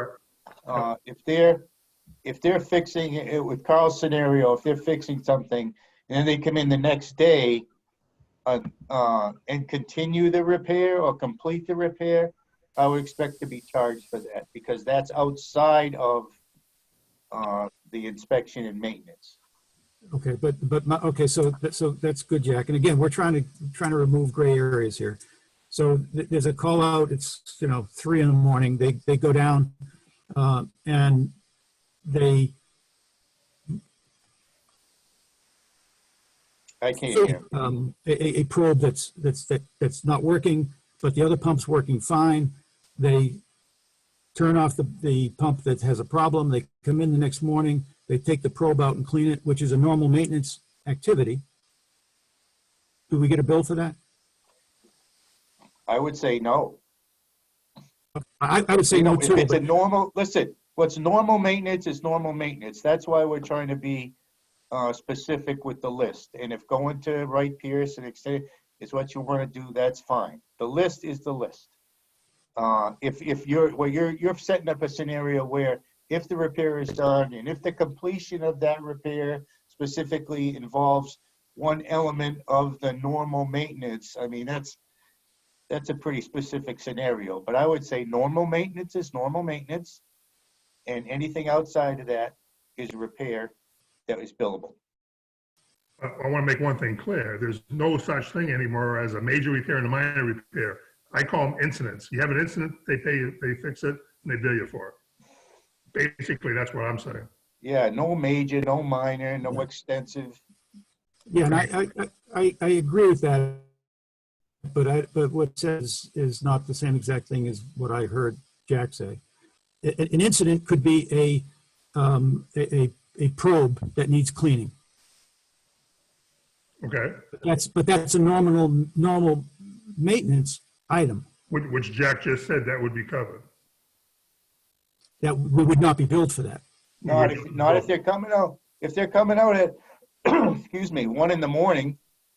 to clean that probe, then that's not normal maintenance. Right. If they clean the probe that night, but if they delay the work and they come in and they do normal hours, which you're encouraging them to in some language in here, which is great, then we should not get a bill for any normal maintenance, even if it's maintenance that caused the pump to go down that happens 6 to 6.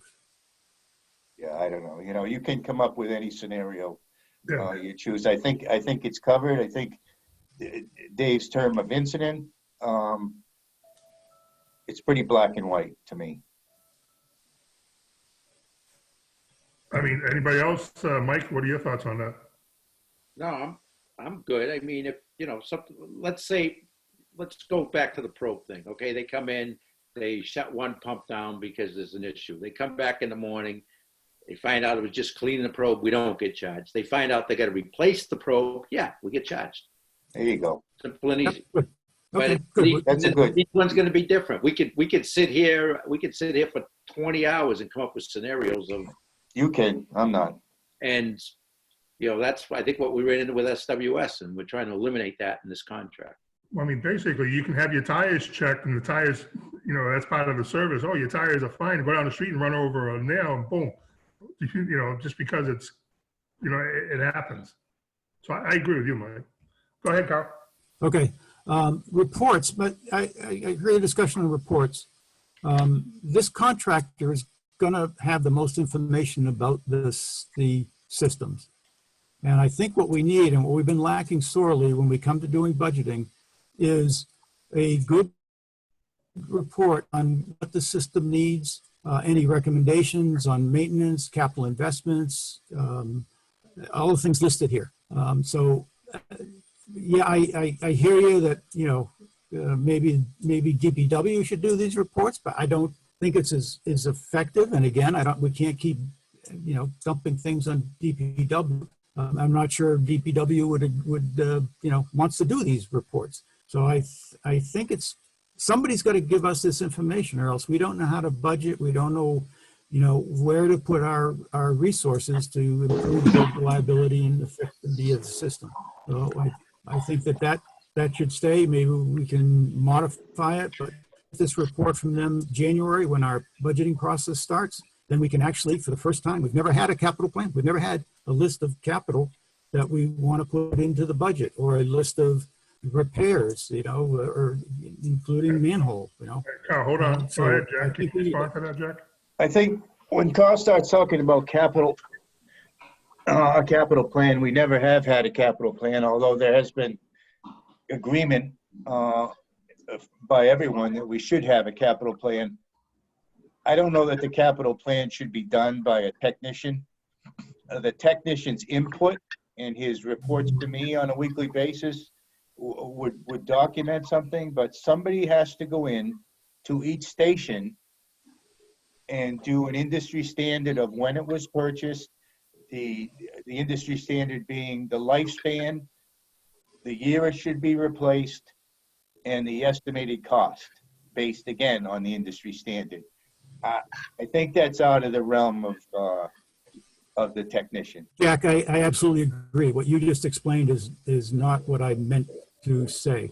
What I meant to say is the things that the operator, the right operator at the right level, that an op level, who has done it in the past verbally, and said, you know, we really should have, you know, this thing over here, you know, is, you know, you really need to look at this. You need to put in your plan to upgrade this or put in the hoist or whatever. These are not the big capital plan that you're talking about, Jack. Okay. I'm sorry I used that term. I'm using the more tactical capital plan, the kind of thing that, when I say capital, what capital do we buy this year? Not the next year, 5, 10 years, what do we need to do? You know, what should we be looking at to improve the performance of the system? Some of this is actually in the maintenance plan, right? Right, Pierce did to a high level degree, not to what you're talking about, and look, say, look, these electronics, you know, they're getting outdated. You really need to, you know, you really need to get this on your list. So that's what I'm talking about. Just more, more Then tactical than strategic. More than, okay, then I better understand it now. Then more than that, I think this goes to, also there's a component of spare parts and what should be available in spare parts. If Yes. the technician notices that, I don't know, one of the components, any component, large, small, is in imminent failure, or in his estimation or her estimation will be next year or soon, whenever, I think that goes more to, and again, something that everybody agrees on is a substantial inventory of spare parts. Good example, Jack. So that's the kind of thing I'm trying to get at with this annual report, just so we get an input from the guy who's really got his boots on the ground every day, to give us some input during our budget planning process. Okay, let me stop this for a second, guys. When I talked to Heather also, we've been working with her about our capital plan, which we're going to start doing starting next year. We're also going to have a capital line item in the budget. But this right now, I just want to get this, and this is something that we're going to have to do, not our contractor. Our contractor is not going to tell us what we're going to be putting on our capital plan. That's going to be us. So let's move on from that. Again, we got time here. Go ahead, Carl. Meetings, I don't have a strong feeling on. This is, you know, twice a year. I get very nervous when we start putting language in that says the contractor can charge us for coming to a meeting. If we have a meeting that's driven by we're not happy with the contractor's performance, are we really prepared to pay him to come to that meeting to try to work out the issues? So I don't think we should be putting in here any limit. You know, if we want to have 2 annual meetings, and then if we want to bring them in, other than that, it's up to us to convince them to come in for whatever good reason, but I do not think we should be putting in the contract that we pay a contractor to come in for a meeting. I think we're saying that. I think we're going to say they're responsible for going out the bid. They got to come in for 2 meetings. Period. But somewhere in here, someone talked about, if they come in. right here, additional meetings will be charged at appropriate hourly rate. I don't agree with that. On our RFP, when it goes out, it's going to say that they're required to come to the sewer commission twice a year at the sewer commission's request. And I would leave it at that. Oh, so Dave, so you're saying we're going to delete the additional meetings will be charged at appropriate hourly rate? I wouldn't put it in. It's just that they have to come to an RFP. Good. That's all I was saying. That was my input. Tell me the section that is, please. Yeah, what section is that, Carl? What number is that? 25.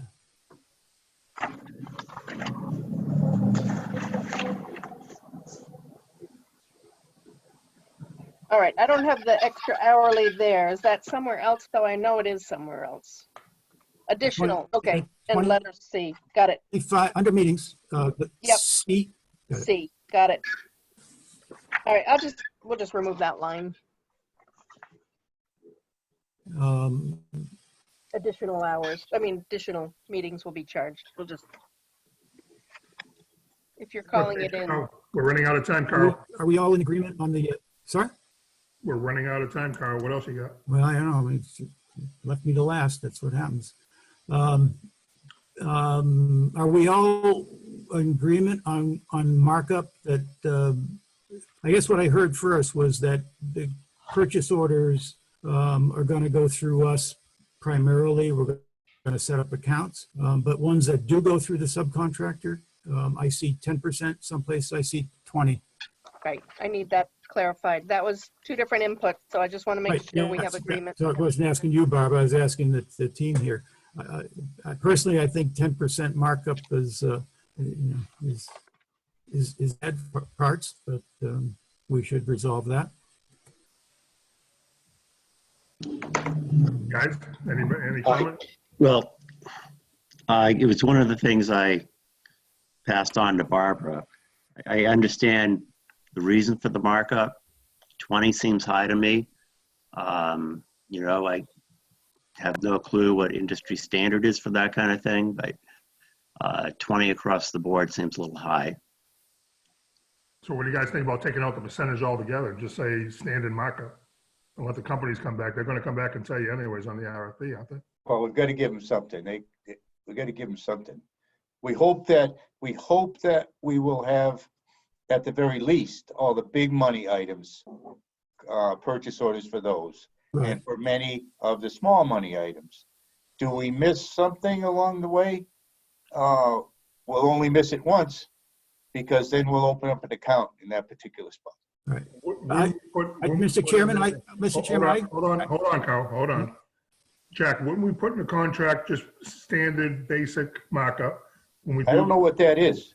Hold on. When we do Okay. the interviews with the company, we ask them. I wouldn't give them anything. Some companies may be 5, some companies may be 20. Okay, We do that during the interview. fine. Does seem to depend on the industry. Yeah, I wouldn't say anything. I mean, I would, whatever company we look at during the interview process, that would be one of the questions. What is your markup? I charge different markups for different things. I'm sure other companies too. And I agree with Right. John, 20% is Like kind of. I don't have much of a problem with a 20% markup on a smaller item, but when you start talking about larger dollar items, 20% it gets to be pretty pricey. So I think, yeah, if we can leave it out and leave it up to whoever bids on this for them to bring it up. We would ask. okay, I think, Mr. Chair, this is my time, so I'd like to close that up. I agree with you. I don't think we can be silent. I think it needs to be a specific item, just like the labor rate. What is the material markup on the request for bid? Okay. And have them say, and that, Hold on, that's a Carl, go ahead. differentiator. I agree with with getting rid of things like extensive, those kind of verbs, but we have one that was in the original document that I guess also needs to be looked at and removed or not. Item IV under billable services. In cases with extensive costs, DPW director or their appointee must be the point of contact for authorization. So I think we need to deal with that gray word there as well. So how a number would be appropriate, or hours, or a dollar value, but again, just what's extensive in one person's mind is not extensive in the other. Is that, I'm sorry. No, what's that, Jack? Is that not covered in the discussions with me in terms of, there's two things. Emergency repairs, if it has to be done for safety of the public in the pump station, then it's a large money item. It has to be discussed simultaneously. If it's a large money item, and I'm equating large with extensive, and it's something that doesn't have to be done immediately, then it's up for discussion with the commission. Yeah, I think, Jack, I think what you might be saying is that that particular paragraph is redundant. We could get rid of the whole thing, never mind the word. That's what I said, yes, earlier. Okay, where are you, Kyle? You Um, almost done? Markups, we talked about the cost table. So I guess in the cost table, we're just going to add a line for material markup for the people to put in. If I go down, again, on the, I'm in the, the bid now. I think if we just ask them to tell us how much 10 hours a week is going to cost, we're not going to get anything that we can evaluate suppliers against other than what their labor rate is. So again, I don't agree with that strategy of telling them how many hours it's going to take to do what we want them to do. You brought that up. Next.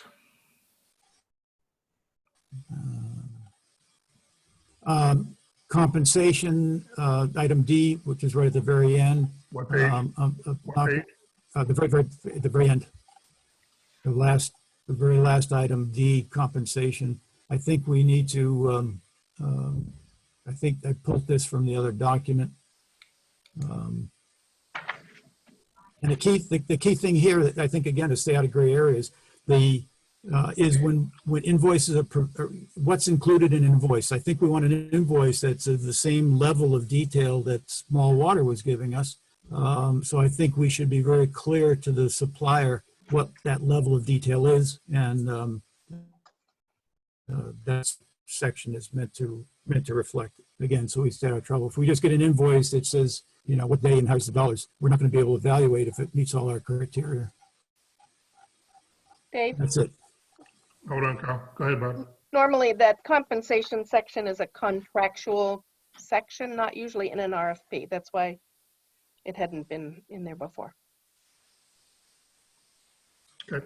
It's part of the contract. Yeah, but I'm saying, I don't think it hurts to be in the RFP because it sets an expectation of the level of detail we're expecting, and that could affect their quote. Okay. You done? That's it. Done. All right. So, 6 o'clock, isn't it? yep. Oh, shit. Oh, crap, I mean. They're both sewer related. I know. Is that what we call it in sewer? I can't do two Zoom meetings at one time, so this is more important. Okay, so going back, everyone get their sheets in front of them. We're gonna go real quick. Barbara, this is what you're gonna take out and put in. You ready? Yep. All right, so everyone follow along with me. You're on page 1, section A. I don't have a problem with that. Anybody got a problem with anything on page 1? Letter 2I, generators not functioning, should be taken out. Take it out. Everyone agree? Just say aye. Aye. The D, the 6 to 6 business hours. we're Right, gonna- that's taken out. Right, yeah, okay. And are we leaving Monday, Wednesday, Friday in there? Yes or no? I'm good with that, and if I may say why, because I was always a daily thing.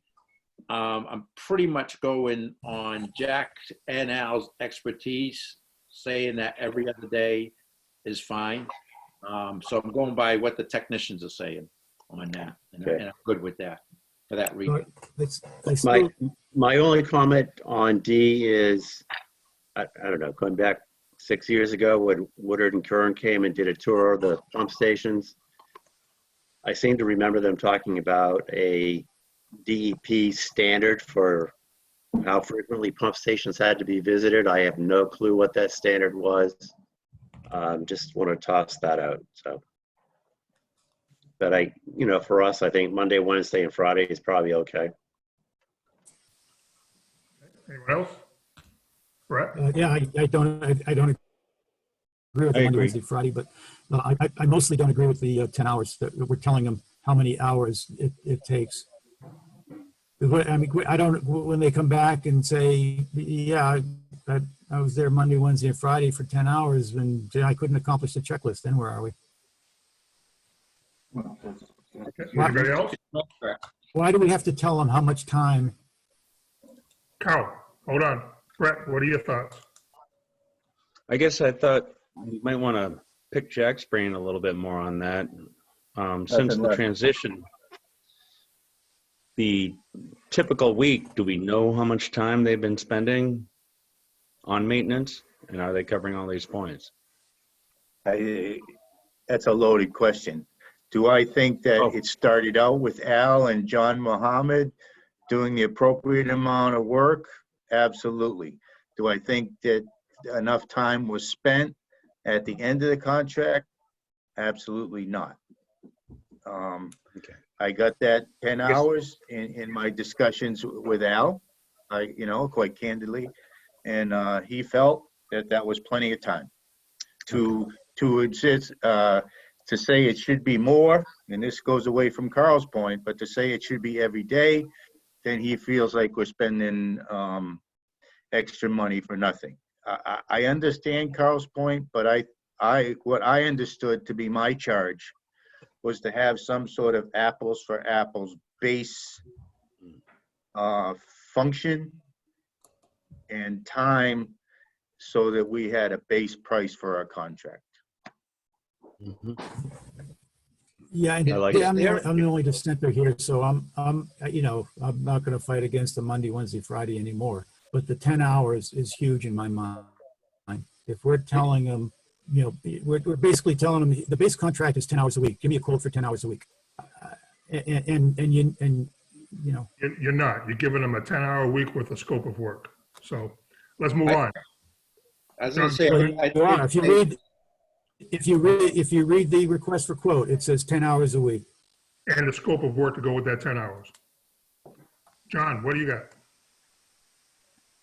Regarding this, I understand Carl's point, but I'm not, if we don't put something in there, as someone who is bidding on this, I really wouldn't be sure what to bid on. Yep, I agree. Okay, so let's go around the room one more time. Are we going to keep it in, Mike? I say yes, we're not saying like a punch in 10 hours. We're saying it should be able to be done in 10 hours. If you break it down into a 10 hour, the 3 stations, it basically comes to 20 minutes per station for 10 stations. So, Including travel. we're expecting that work to be done at those stations, those 3 days, and it should roughly be 10 hours a day. And that's what 10 we're hours a saying. week. Then why don't we put something in there that says estimated at 10 hours a week? I have no issue with that as long as it's done. I have no issue with that. Yeah, I would be fine with that. Yeah. That's Because not bad. if you guys go to the end of the Kyle, hold on, Kyle. contract where the actual RFP is, not the statement of work. Muted Kyle. Brett, what do you got? Carl? Brett? Oh, I was saying the estimated 10 hours a week thing might not be a bad way to go. Meaning we expect it to take 10 hours. It might take a little more. You get it done quicker, good for you. Okay, so let's take a little quick vote. All in favor for that, say aye. Aye. Aye. That stays. You got that, Barb? So Mr. Chair, I don't know if Just- that was a vote unanimous or not. Is that, let's do it again. Roll call. Mike? Aye. Brett? Aye. John? Aye. Carl? aye. Aye for myself. So it'll be an Okay. estimated 10 hours. Okay, thank you. Anything else on So, page 1? Mr. Chairman, to be consistent with that, if you go all the way to the end of the proposal pricing, paragraph C of proposal pricing, it's Is that just on the page next 1? page after the Is that on chart. page 1? Is that on page 1? No, We're on but it's page something you 1. got to change. It's something we got to address. We can do it at Are we on the last page page. 1, Carl? Carl, we're on page 1. Anything else? Remove No. letter F, Go ahead, Barb. remove letter F. And then also, remove letter F, number 1, and then are we leaving in including generators on letter G.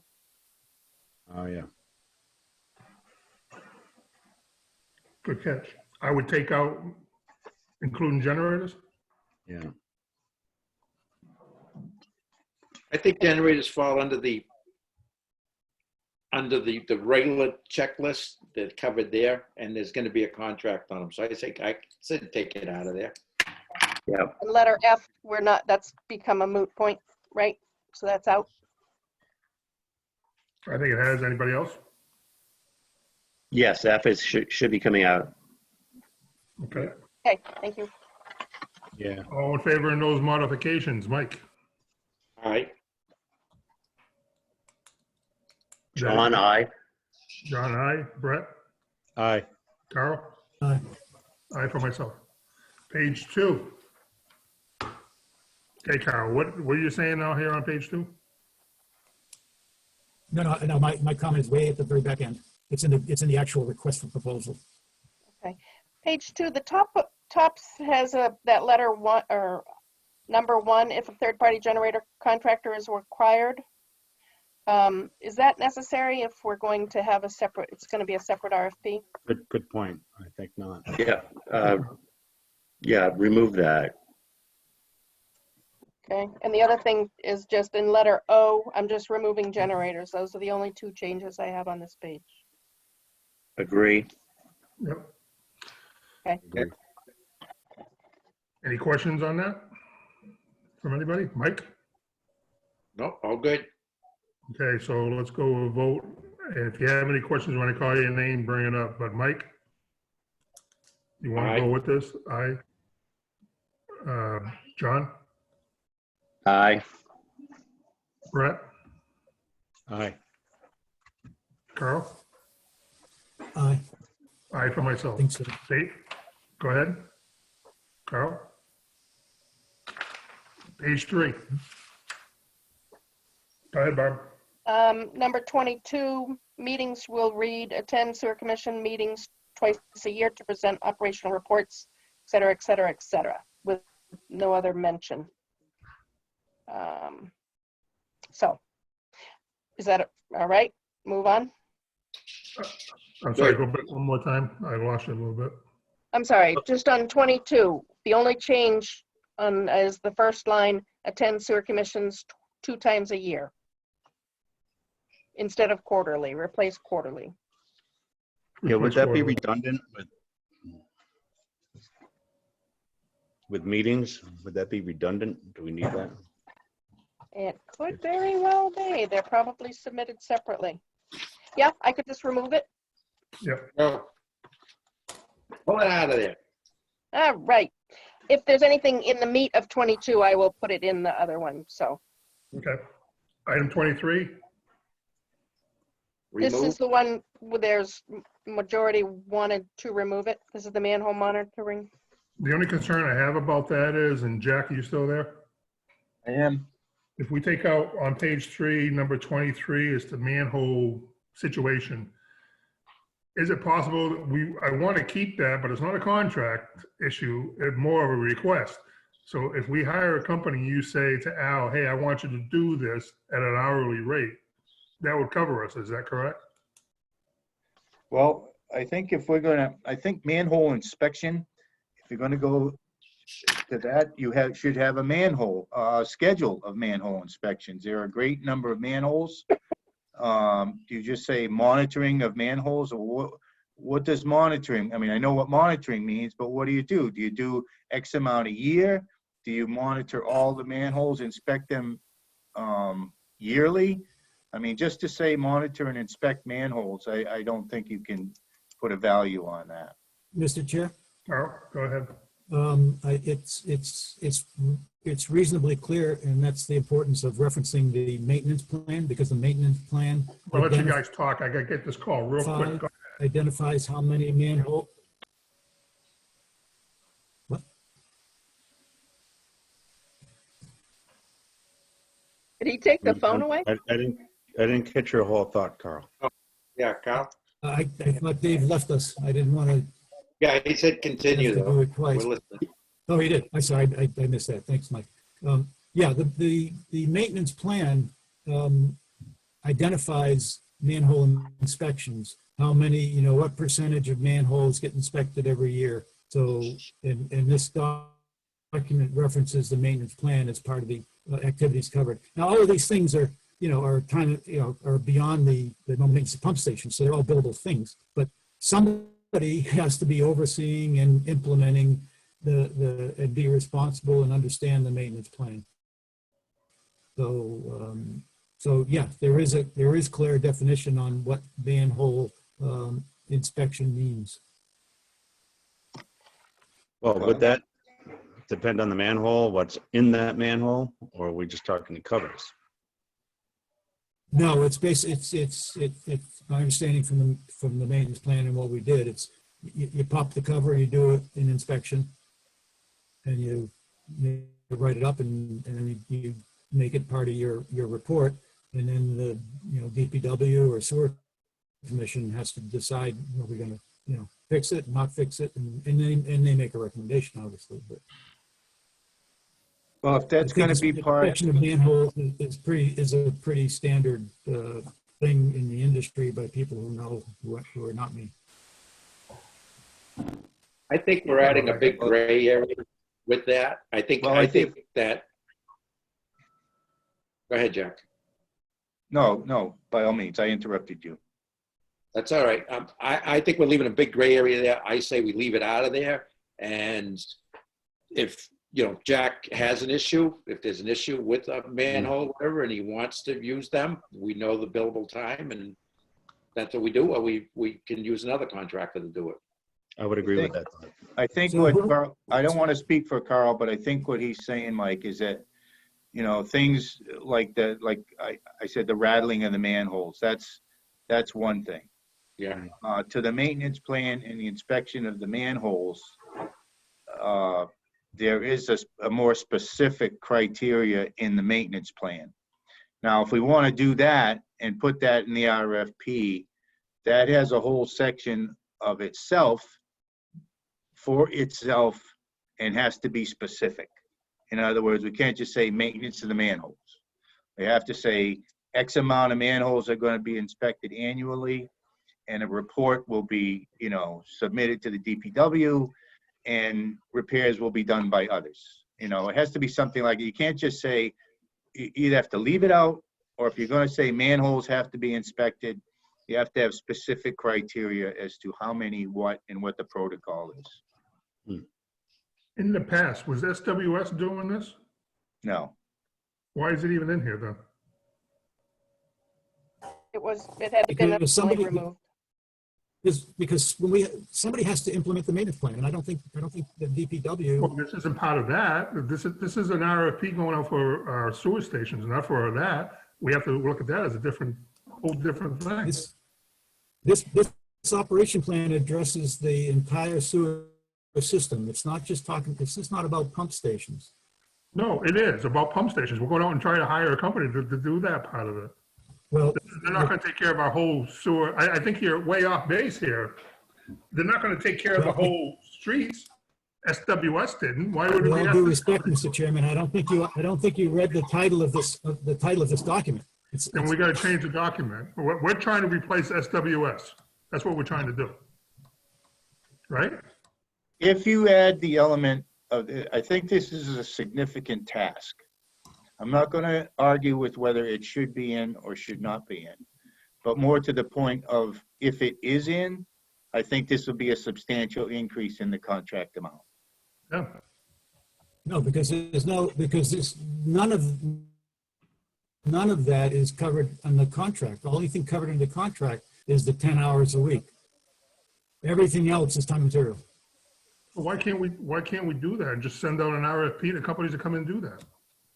We can. If that's what I'm trying to say. We got to keep it simple. You're missing two different things here, Carl. No, not. Yeah, you are.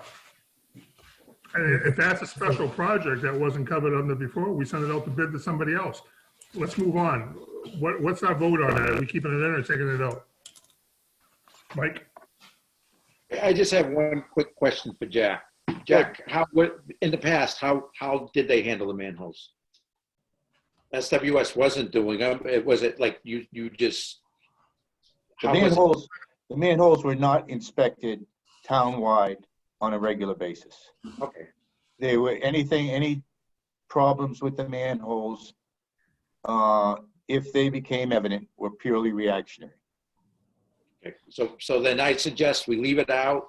If Jack gets a phone call or notices an issue, then he either goes with them, knowing what the hourly rate will be, or get somebody else and we'll deal with it.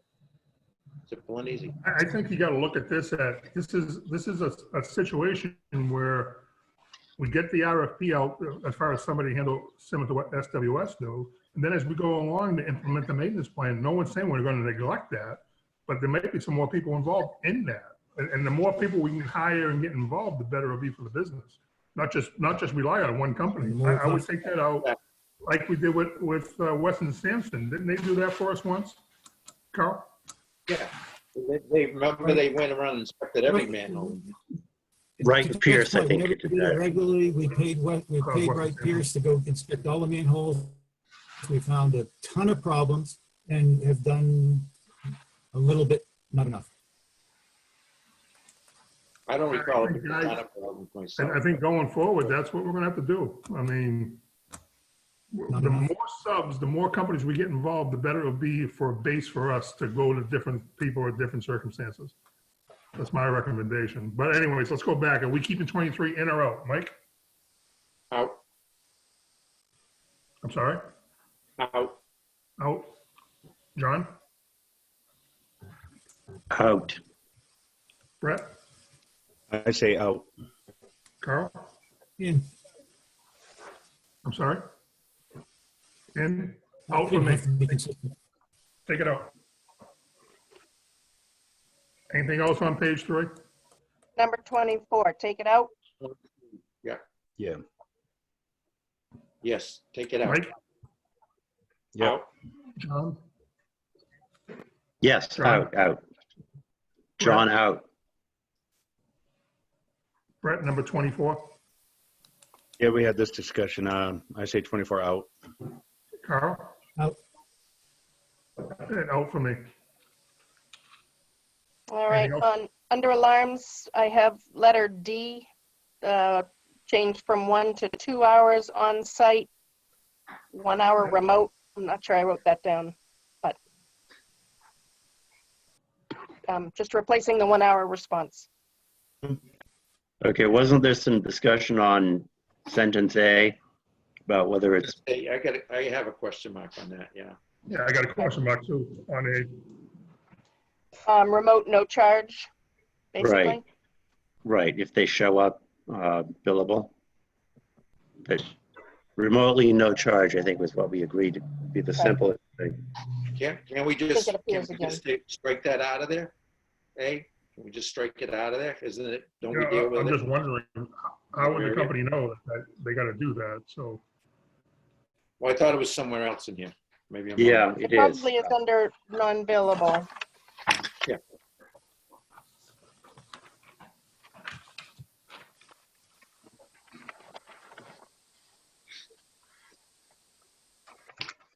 let's leave that as a question mark until we find it again Yeah, somewhere. because under non-billable, it says any attention to calls that can be handled remotely will not be billed. Okay, We should. There we go. so instead of taking it out, would you put a reference in there, refer to, or just take it out? What's easier? I say pull it out, but it's up to you guys. I Bob, would what's take your it out. opinion? It's an alarm section, I think, just for clarity. There's no harm leaving it in. That's my, John, what do you think?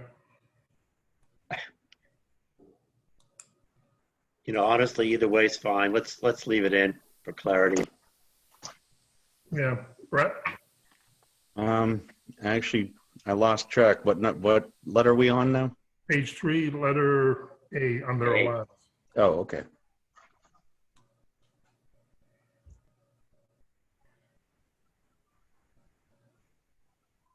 Okay, Yeah, I think it's safe to leave it in.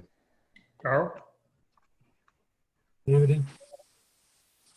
page 3, letter A.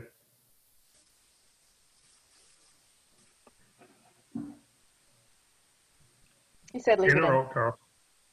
Okay. He said leave it in. Leave Oh, it leave it in for me. In. Okay, that it, Barb? Yep. Did you say in? Leave it in, yep. Okay. Page 4? Okay. We're removing in under repairs, business day. Yep. And letter A, that's the only change. Just take out business. Yeah. We're removing, are we removing? Under reports, and just so you know, I also had a thought that there's a lot of reporting that's spelled out within the other rest of the scope. I would like to try to maybe move it all under that one reports header. That's one. But as far as the annual report, we basically say contractor will provide input annually by January 1st to the DPW so that, so that they're not having to perform this, presentation, but that they have to be aware that they need to present any, for capital planning purposes. Can I put something like that in? I don't see how they would even, why? I mean, we should be doing our jobs. That's Okay. for them to ask them to do. I don't understand. I mean, anybody got any comments on that? Jack, what do you think? Well, we had this discussion already, in terms of the capital plan and taking their input, not the capital plan per se, but their input. I think if they do a good job, if we hold their feet to the fire to do a good job on the reporting weekly, we will have that data yearly.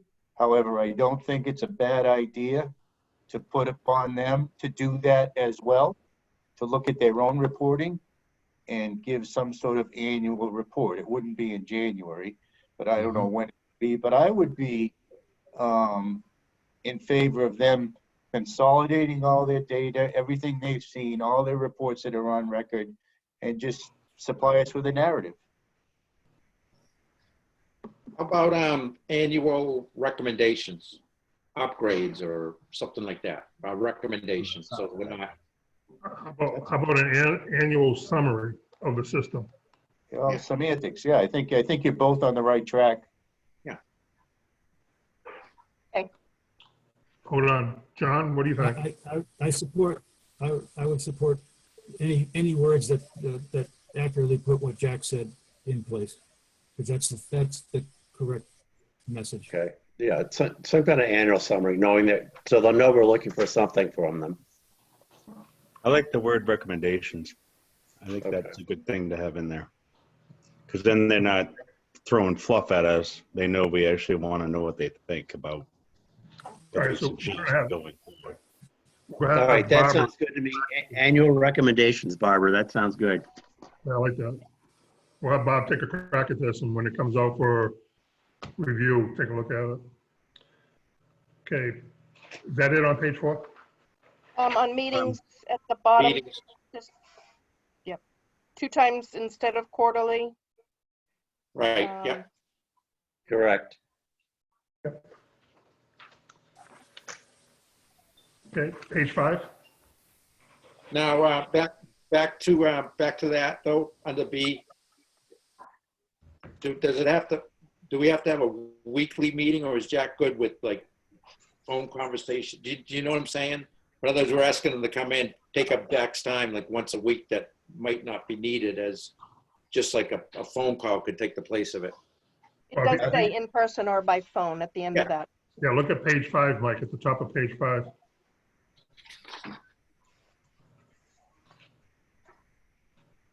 Oh, okay, yeah.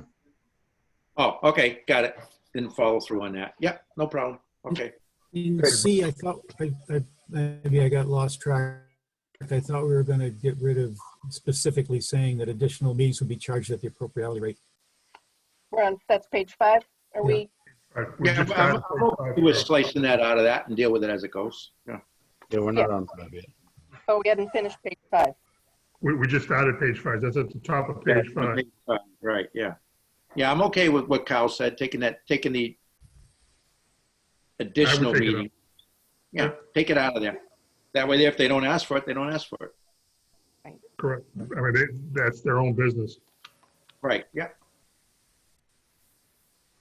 Okay, Bob, what else you got on page 5? Under billable services, 1A, are all parts purchased directly by the contractor under 1,000 are allowed to have a markup? And then in the rate schedule, we'll have a markup box. Well, in my business, if I see an opportunity like that, I would take advantage of it. So I wouldn't put a 10% markup. I would just say No, you're I said entitled. Yeah.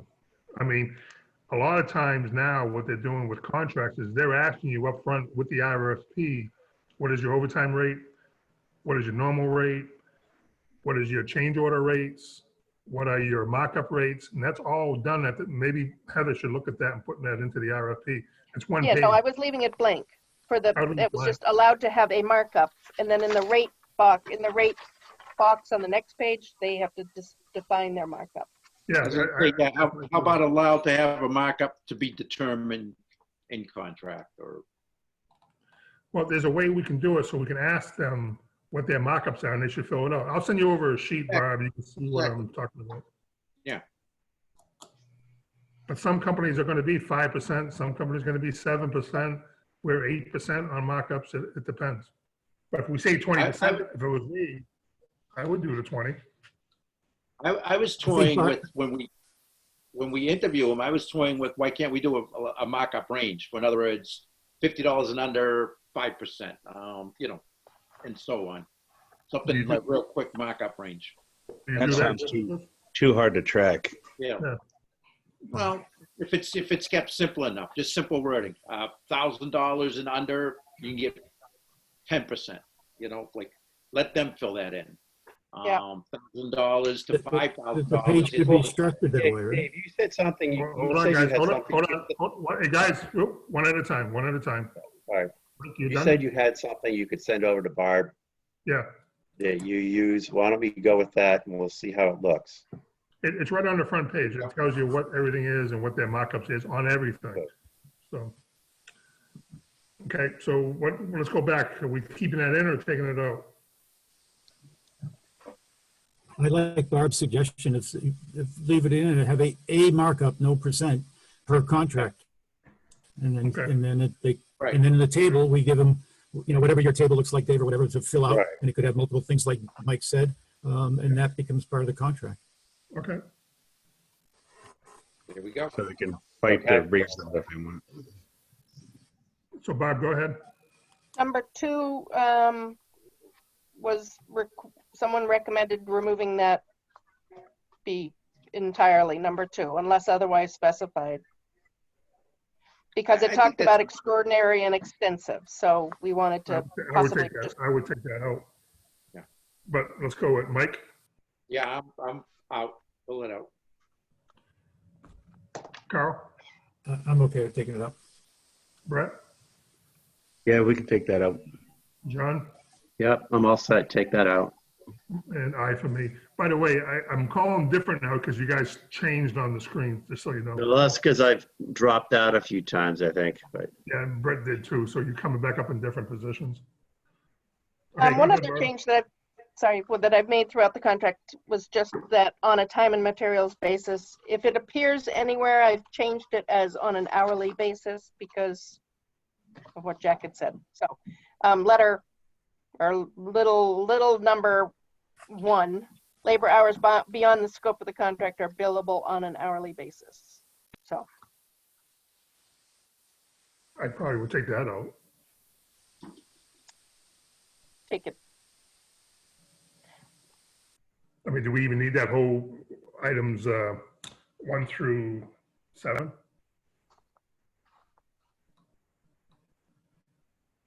Jack, what do you think? Items 1 through 7. Well, number 6 has 20% markup allowed. Page What would 5. you like to know, Dave? Do we need on page 5, item 1 through 7? What are those? I don't have it in front of me anymore. It's under billable services, Jack. It's labor Yeah. hours beyond the scope are billable on an hourly basis. Repairs beyond 10 hours a week, not maintenance, or will be billed hourly. Contractor must be present to open the pump station, but only labor for opening and closing is acceptable. All those. Communication with It's a- DPW required. Yeah, I think it's Yeah, we that's- handle all those specifically in the RFP and will in the contract. I would take the whole thing out. Yeah, it looks redundant. It could be redundant or it could just be redundant for a point. I don't have I think it's clear. I think those points are clear. If like a similar thing you spoke of before, leave it in for extra clarity, fine, it doesn't hurt anything, or take it out. I don't feel strongly. I definitely I don't could like go either way, number Mr. Chairman. 6. Well, Mr. Chairman, Yeah, number one, I don't think hurts anything. It just clarifies it can in or out. Number two, I think is very dangerous and should go out because it says repairs beyond 10 hours. Yeah. I don't, that ties back to our discussion, so that should definitely come out. I think number three agree. adds value. It's not picked up anywhere else because it makes it clear that they open the pump station and not. So I think that's language that isn't anywhere else, and we've been burnt by that before. Carl, what page you on? Page 5. It really He's is. going through them. Yeah, I don't have 3. I got 1, 2, Well, they're little Roman numeral ones. and 3. Okay, all right, I got you. Okay. Okay, so I think adds value and should stay. 1 can go, I think. 8 go or stay. 2's got to go. 3, I think it should stay. It has value. 4 was IV. supposed to go out. What was going to be pulled through? Yeah. I would We were take going to 4 pull out. that, right? 5 I would keep in. 5 is value, yeah. And then 6 I would definitely reword that. 6, yeah, 6 out or, Yeah. Leave it in, but just take out the 20%. Right. Yeah, I wouldn't put down I wouldn't give them anything allowed. You don't tell the Right. you're allowed, right. Okay. So less when parts gets deleted. What? Oh, so that whole line? Just when parts must be supplied by that should go, but the first sentence is fine. I think Yeah. the first sentence is good and just get rid of the other part, right? Kyle's right, where it says when get rid of from the when over, that line. Okay. In Roman numeral number 1, you should remove the C section 2 below because we're removing that. True. No, that's the that's the rate schedule. Okay. You still on page 5, Brett? He was. Yeah. So number That refers 7, to the rate schedule on page 6. okay, we done with number 5. Let's I one see. page at a time. Oh, my bad. I didn't catch that. Okay. We on And then page 5? 7 leave in. 7 I think is important for Jack. Okay. Yep. Now page 6, Brett. Say again? Now you're on page 6. Okay, yep. Bob, what do you have? What I Anything? have- I'm just removing anything filling out the boxes on the line for Monday through Friday, 6 to 6. Those will be blank. Hold on. In the rate schedule box. Right. Like daily rate, No they'll fill charge. them in, right. And then I had written down, just as people were talking, on the lower, just do markup under 1,000, markup above 1,000. Is that good or no?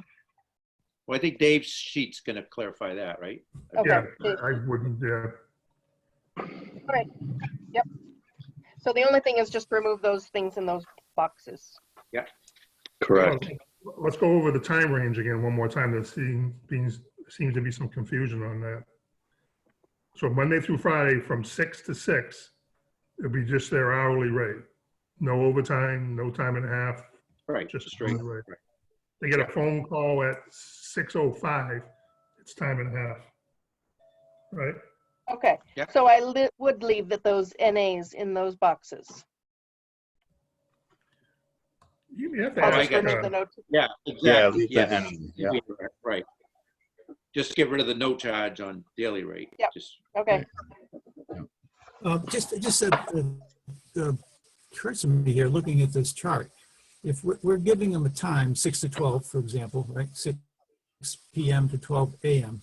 Why isn't there just a rate? What's the time and a half, double time, extra charge? That has no meaning anymore. There's one number for between 6 p.m. and 12 p.m. There's one labor rate.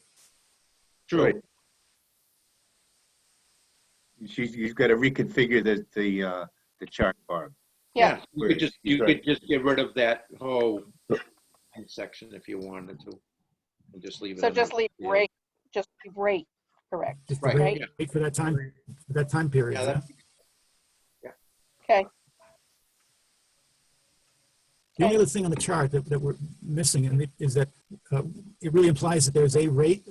I assume they're going to give us a rate for different categories of people, for any category that All might right, be guys. charging us. guys, I just got a phone call message. We have to end this. So let's finish this real quick. We're holding the finance meeting. Oh, It gotcha. starts. Okay. Yeah, so somewhere they've got to give us the rate for every category of labor that they plan to charge us, technician, engineer, whatever. You could address it, just say a rate schedule for each category of labor and just leave it to them. And labor category, maybe labor category and leave it blank. yeah. So Okay. rather than complicate the chart. You know Yep. what, guys? Barb, you got enough to work on until the next meeting on Tuesday? Yes, Like I said, we're holding up the finance committee meeting, so what I want to do Oh, it's the is, same number. what I want to do is quickly, hold on one second. I know we got the budget to go over. We're going to bring the budget up on Tuesday. Is that right, Barb? that's right. Okay. And the So I hate minutes to can cut- wait, so that's fine. Okay, so I hate to cut this off, but I want to end it with public comment. So, Mike? Members, I'm sorry. Mike? Oh, I'm really happy at how this went. I like it. I think it's gonna be a good contract. Carl? Yeah, no, I agree with Mike. I think it's a good process. We've all learned something and we have a common document. Brett?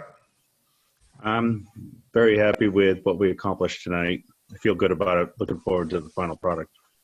John? I think it worked out great. I thought there was a lot more agreement than I was expecting. So it's You know great. what, in principle, I'm very proud of all of you. In principle, it worked out great. And we still got some work to do. I mean, we still got the generator RFP, which will be a lot less than this. We have budgets coming up. Jack, any comments? I think it took a long time, but, more than we might have wanted, but we have a good document. And I think going forward, should we have to do this again, it'll be much more streamlined. Well, hopefully this will be the last one, but thank you, Bob and Jack, for Well- your input and for your work on this. There is going to be some more discussion. I understand that. But right now, we have a really good working thing. And if you can send that out when you're done with it, Bob, and I'll get you that information that we use on our jobs tomorrow. Okay, So since this was all done in public, Barb can send out the document as it now stands. That's great. And I'm looking for a motion to adjourn. So motioned. Okay, Second. Second. Mike? Aye. Yeah. You're in and out. You keep right I there. say aye. I can see your lips moving. Okay, Yeah. aye, Aye. aye, Aye. Carl? Aye. Aye, and aye for me. Good night, everybody. Thanks a lot. Night. Okay. Good night. Good night. Good night. Good night. Take care, everyone. See y'all. Be safe. Take care.